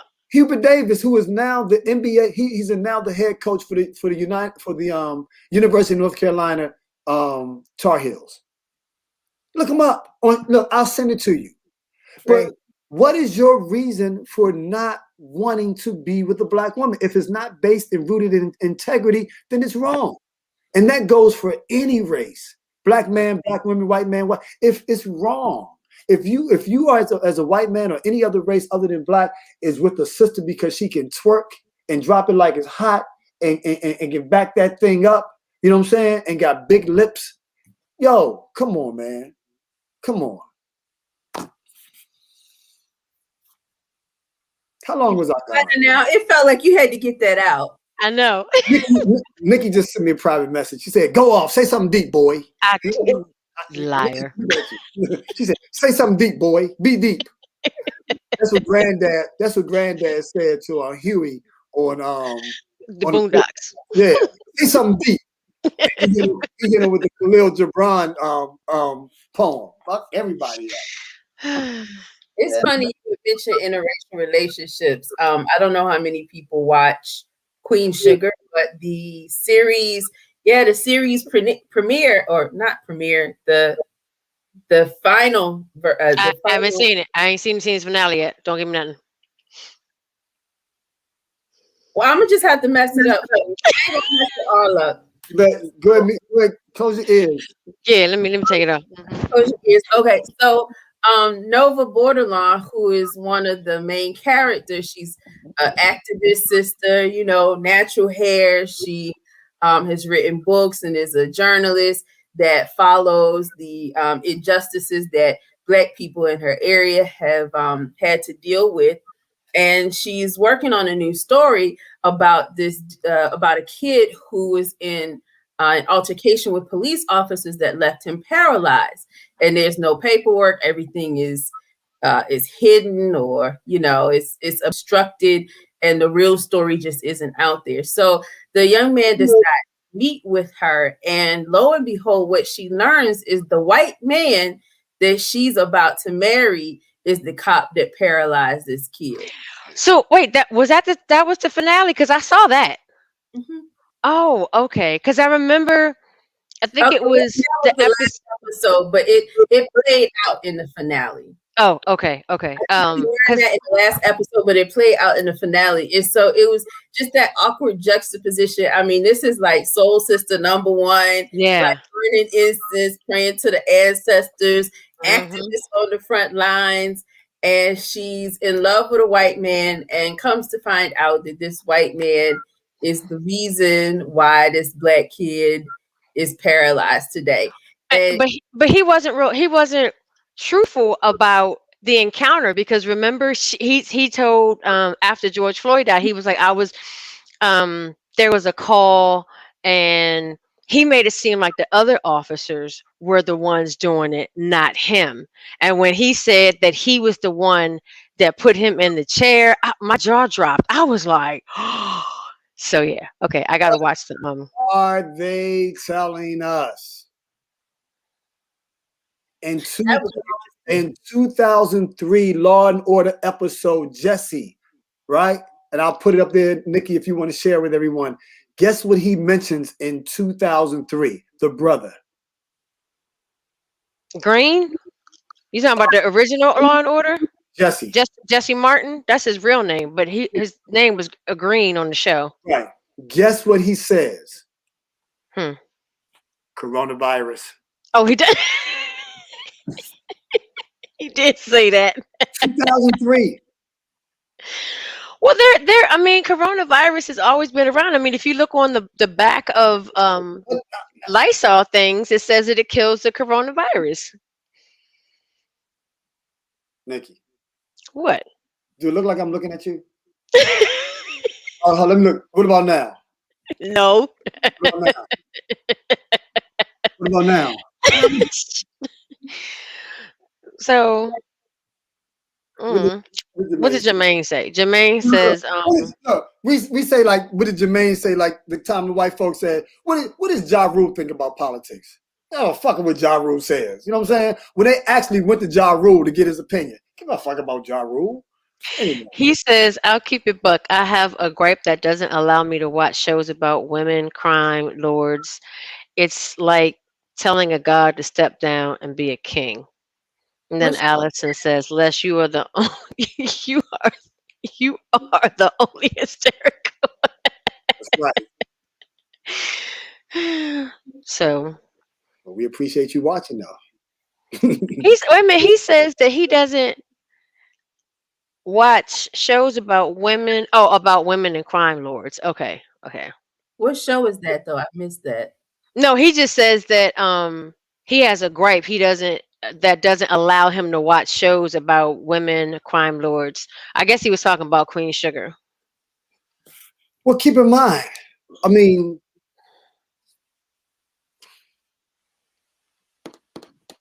I thought this season for Queen Sugar was just like, whoa. I did like I like the fact that Ralph Angel has come into himself. I feel like he's finally becoming the man that his father, him and his thought son, he was all along. Dynamic was when he told his aunt, "This is not your son." Right. His aunt called him a boy, like she was trying to manipulate him and basically control him. His son got accepted to Sitwell Friends, and he wanted to send his son away to have a better future, and his son wanted it. She was like, "You don't let him do that."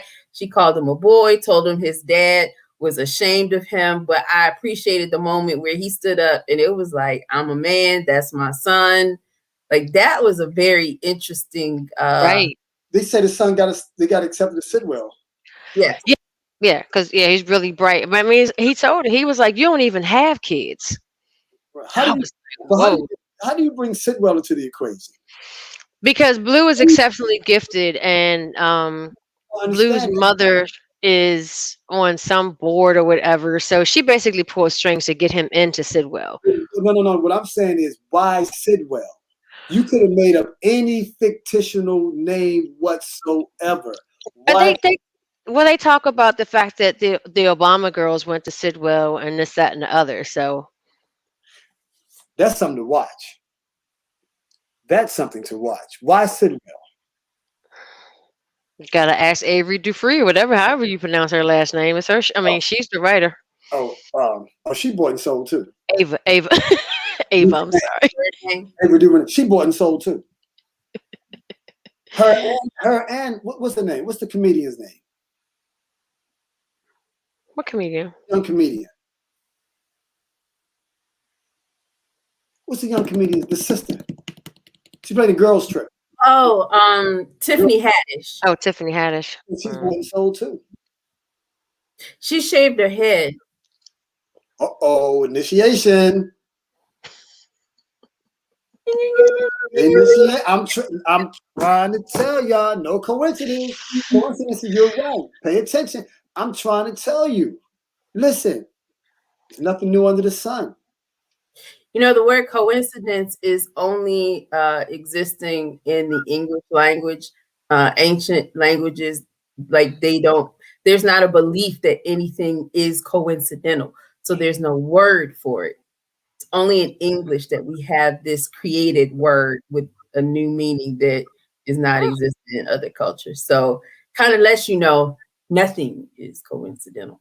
Yeah, I don't believe in them. I think everything is, what happens is supposed to happen. So if Or was it's, engineered that way. Kind of like you wearing that Erica Badu thing on your head, right? With your voice today. Yeah, you trying to get How more. y'all doing, sisters, brothers? Y'all all right? Well, you should have heard it. Hi. Got to snort. You know, here's what I'm hoping what takes off with Black Spasms, right? And I'll say this publicly. That we move into even more intelligent conversation, that we begin to touch upon some things that, because we can talk fluff all day long, and I'm glad we, especially when we got KY Lee. Yeah, his punk ass say, "Hey, I got him." You know what I'm saying? I got him. Got you. Where'd you go, Lena? Where'd you go? Anyway. she might have made her spit her water out with just simple self. No, this Kyle's my man. But no, when we have Kyle and we have Cirillo on here, and I like Kyle's approach because he comes from a different perspective, like Cirillo's. But the fact that I knew I was going to get him, I'll wait till he left. I'll be quiet. Let him talk about this shit, and I'll be quiet. But being able to talk about things that make you go, I never thought about that. Like, why did Vanessa Bryant's estate, Kobe's estate, decide to end the relationship with Nike? Right? Why? And then Nike stock stock dropped, what, 4.11%? You know, It's that, interesting that she could to begin with. yeah. Mm-hmm. My thing is, and I'll say this, why is Kobe dead? Do we actually believe that this licensed professional helicopter operator didn't follow protocol and risked his life and everybody else's? Why is LeBron James now the face of the Lakers?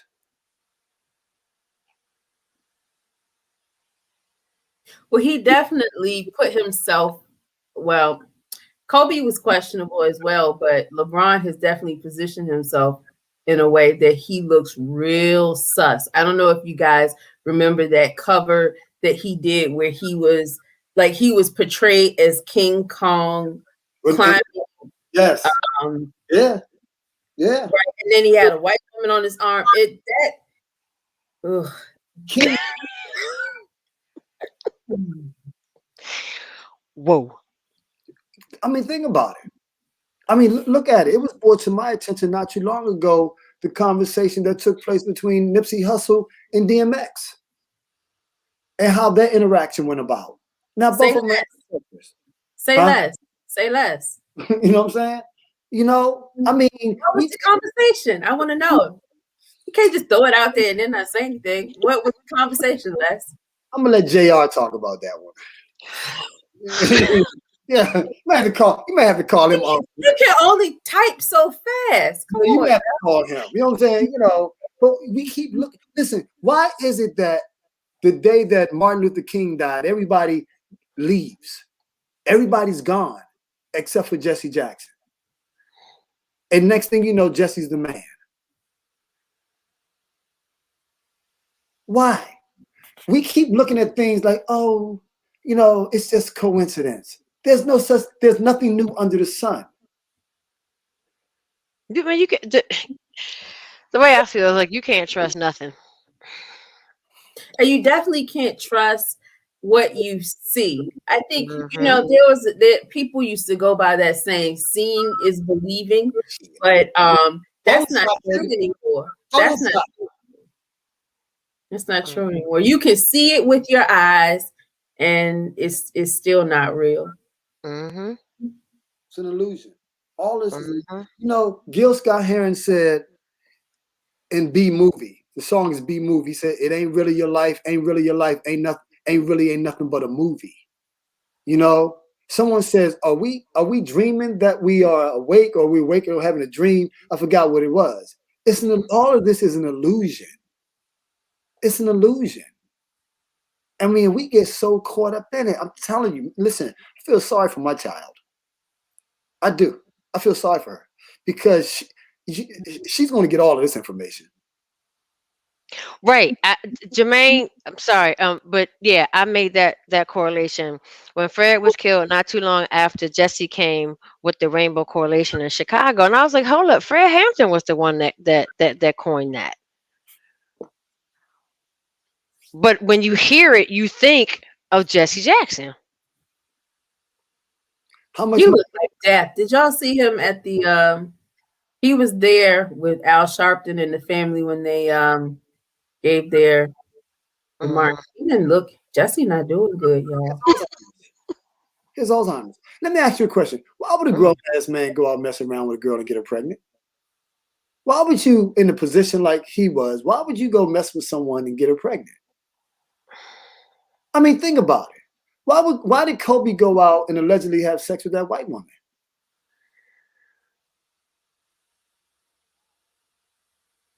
Look at this. I mean, street credibility. Power. Because I can. But no, I mean, because it's a part of what, it's a requirement. Oh shit.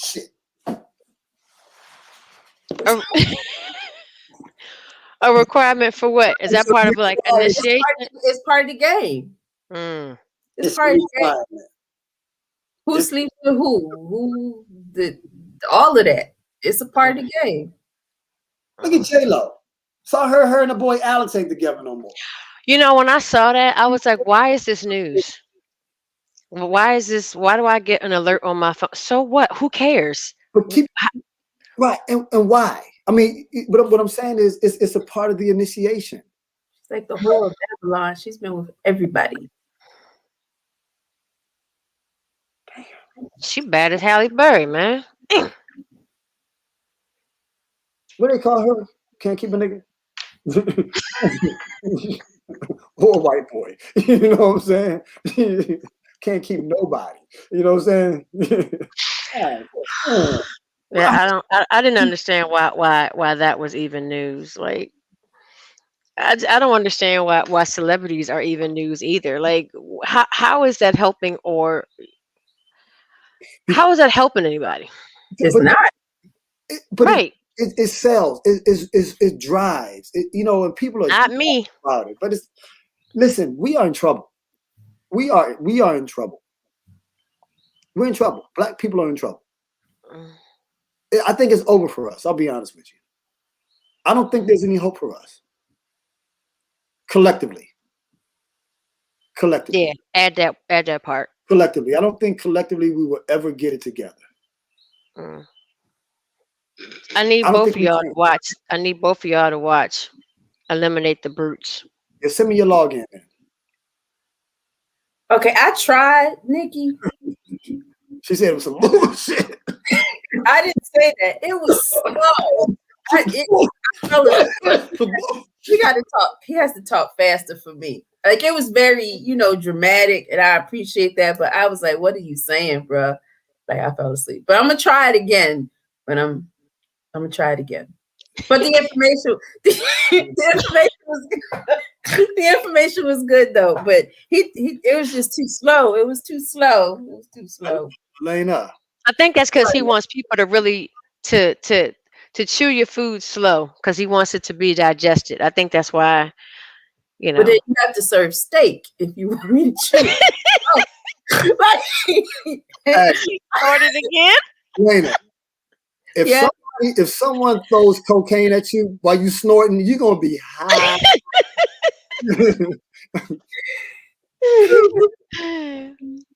So you watched. So you didn't get to the second one, huh?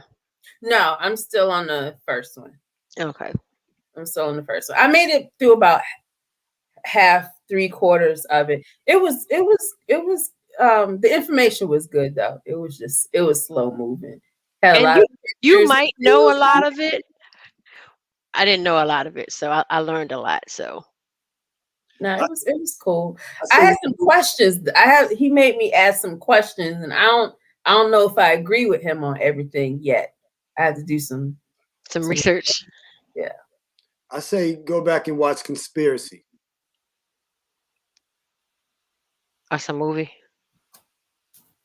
Okay. That's I when had to that's when they sit down and they come up with a plan to exterminate the Jews. Mm. Listen to the dialogue. I think we need to really go back and start paying close attention to to dialogue. Even in, I think, you know what? I think you know how we can collectively come together? Mm.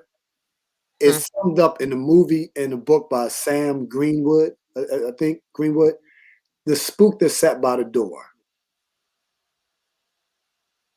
My nephew says this all the time. I need you to do, I need you to do a little bit more talking and no, a less more talking, a little more shutting the fuck up. You know what I'm saying? You know, we need to get to a point where we stop talking, stop putting our business out there, stop glorifying these fake ass athletes, you know, hold everyone accountable, develop a you ain't shit mentality. You know what I'm saying? Oh, LeBron James is coming to town. He ain't shit. You know what I'm saying? Just put your money in your pocket. Oh, Beyonce's coming to town. That bitch ain't shit. You know what I'm saying? I mean, and be the spook that sat by the door. You know, be the spook That that sat by. that's a book, right? Yeah, be the Okay. spook that sat by the door. Pay attention. Write things down. Let's learn. You know what I'm saying? Let's get back to learning. Let's get back to growing, to community, to grassroots stuff. Let's hold people accountable. Don't come around me with no Jordans on. You know what I'm saying? Don't do it. Not unless those are only pair of shoes you had somebody gave them to you. You know what I'm saying? But don't go out. Go ahead, Elena. No, go ahead. Go ahead. Let's me, because to me it's like I see kids in the hood, they got on raggedy ass jeans, a raggedy ass shirt, they eating raggedy ass food, but they got on Jordans. Why? Why? Why Jordans? Out of all the shoes in the world, why Jordans? Still in 2020, why Jordans? No books, right? Can't articulate. That starts in homes, though, in schools. Our schools that we own, run, really starts in the home, though. And that's why, even though, it seems like it's all the way over here in the conversation, Black relationships, Black love is so important because that's what builds Black families, strong Mhm. Black children. And Mhm. the more that we can pour this information, instill the values into a younger generation, the better off we'll be. But you gotta have the parents to it. You have to have parents who have a level of consciousness who can at least pass that on to their children. I think Mm. what's sad is that there's so many children who, at this day and age, are inheriting. Uh, I don't know what to call it. It's mainly a lack thereof. It's called Mhm. PPVs, PPVS, piss poor values in the piss poor value system. Okay, Okay. that works. Yeah. Okay.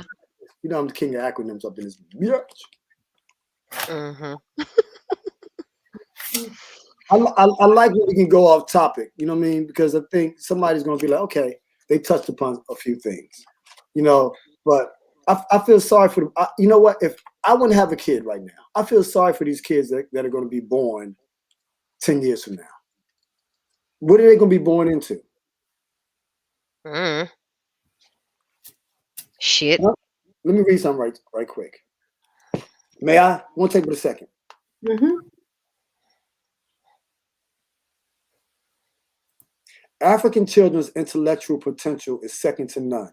In fact, neonatal and early childhood research not only definitely indicate that the African child's intellectual and behavioral capacities are the equal of the child from any other ethnic group, but that they may be significantly more advanced. That is, Black children seem to have been given a natural head start in intellectual and behavioral abilities.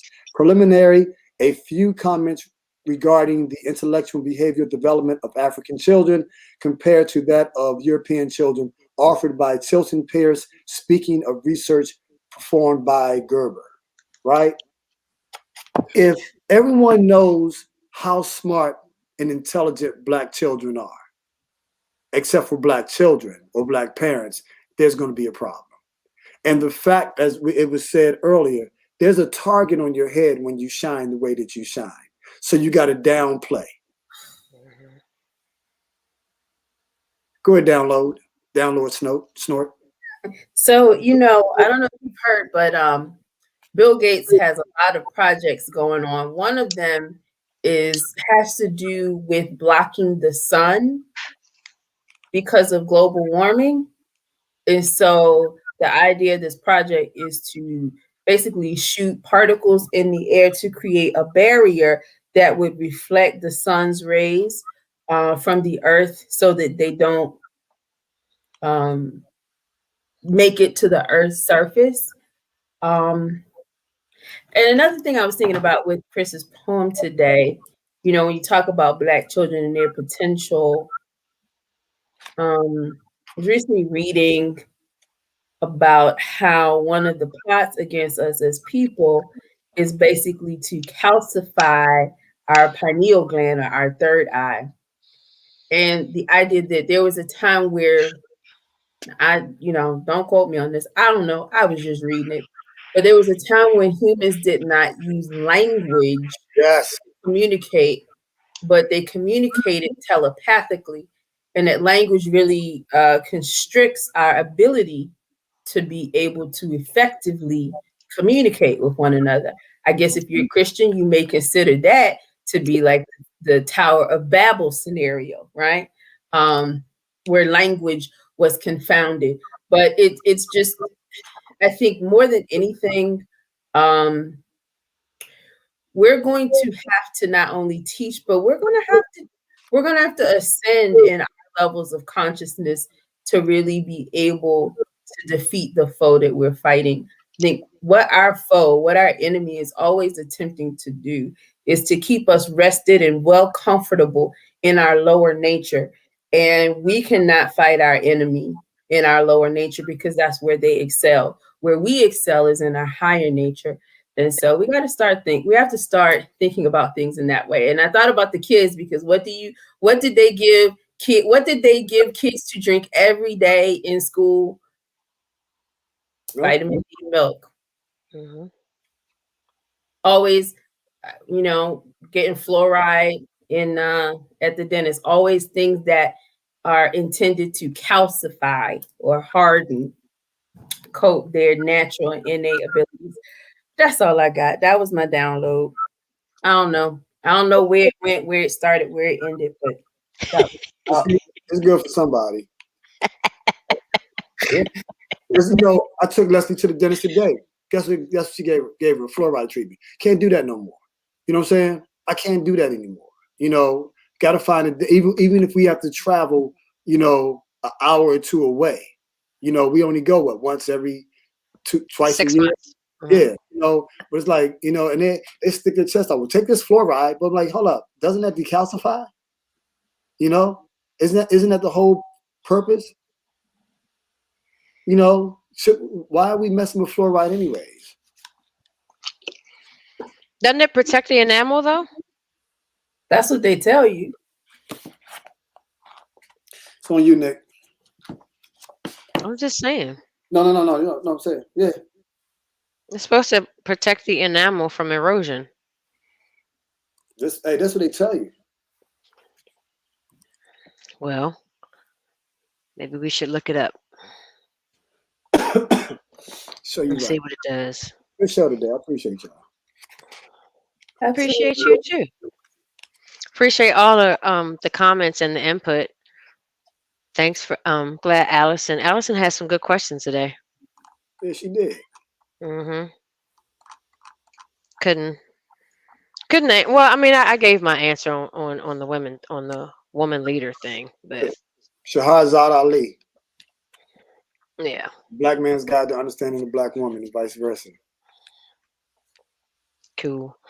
The spook by the door, that's the name of it, right? Spook the Set by the Door. Spook set by the door. Okay. All right. That they didn't make that into a movie, right? They did. You can get it on YouTube if you want. Okay. But is All the right. movie like is the movie well done? Is anything lost in translation? Not for sure. Just depends on what you're looking for. Don't put me on the spot like that, please. I ask you no question like that in public. You know what I'm saying? Trying. So Jermaine said it was a good movie too. Thank you. Okay. Sound like Dave Chappelle when he did Black Bush. He said, "What about the oil? Oil, bitch, you cooking? You know what I'm saying? Oil. Now check it out. I think you would like it. Yeah. So he said stuff is always lost. All right. For the book, I think I saw the book on Amazon. So All these books you read, man, you might become a scholar. I need to have a library built in my house now. I'm messing with y'all too, but I love it. Thank y'all. And I'm gonna watch the movie again. I'm gonna just make sure I'm real woke, and I'm gonna drink some coffee. Coffee? I mean, you talking real slow? No, it's just the pace of the pace is slow because it's cinematic. So he's showing pictures and reanimations with music and no words. And I'm like, okay, I just want to get what you trying to say. I was just impatient. Man. You know what I'm saying? You take me through an Amway presentation. You know what I'm saying? Yeah, I thought about less because I remember we had talked about the Holocaust on here, and in one of the episodes he said, um, He said, "I've seen this before," and then he talks about Rwanda, and I thought Oh, about you. part. Yeah, yeah, yeah. I thought about Les because Les, always not that he talks bad about the Holocaust, but he has his opinion on that. So Oh, what did I say? It didn't exist? I mean, no, you didn't say that. okay. Well, I thought I let the Mm-mm. cat out the bag on that one. Woo! And on that note, we're gonna go because you're gonna get us in trouble. So, That's our so show. Yeah, we're just calling a different name. Spasms Black. You know what I'm saying? For real. And look, and then I'll change my name to the smokeologist. You can change your name to Les, and Elena, you can change your name to Kyle, and Kyle can change his name to Elena. mm, mm, mm, We wear whiteface. Hey, Jermaine, what is that YouTube video you just posted? It might be the book that we were talking about, but I just want to make sure. You it's a delay. Oh, Okay, thank you. Spook, that's at my door. Okay, thank you. Appreciate it.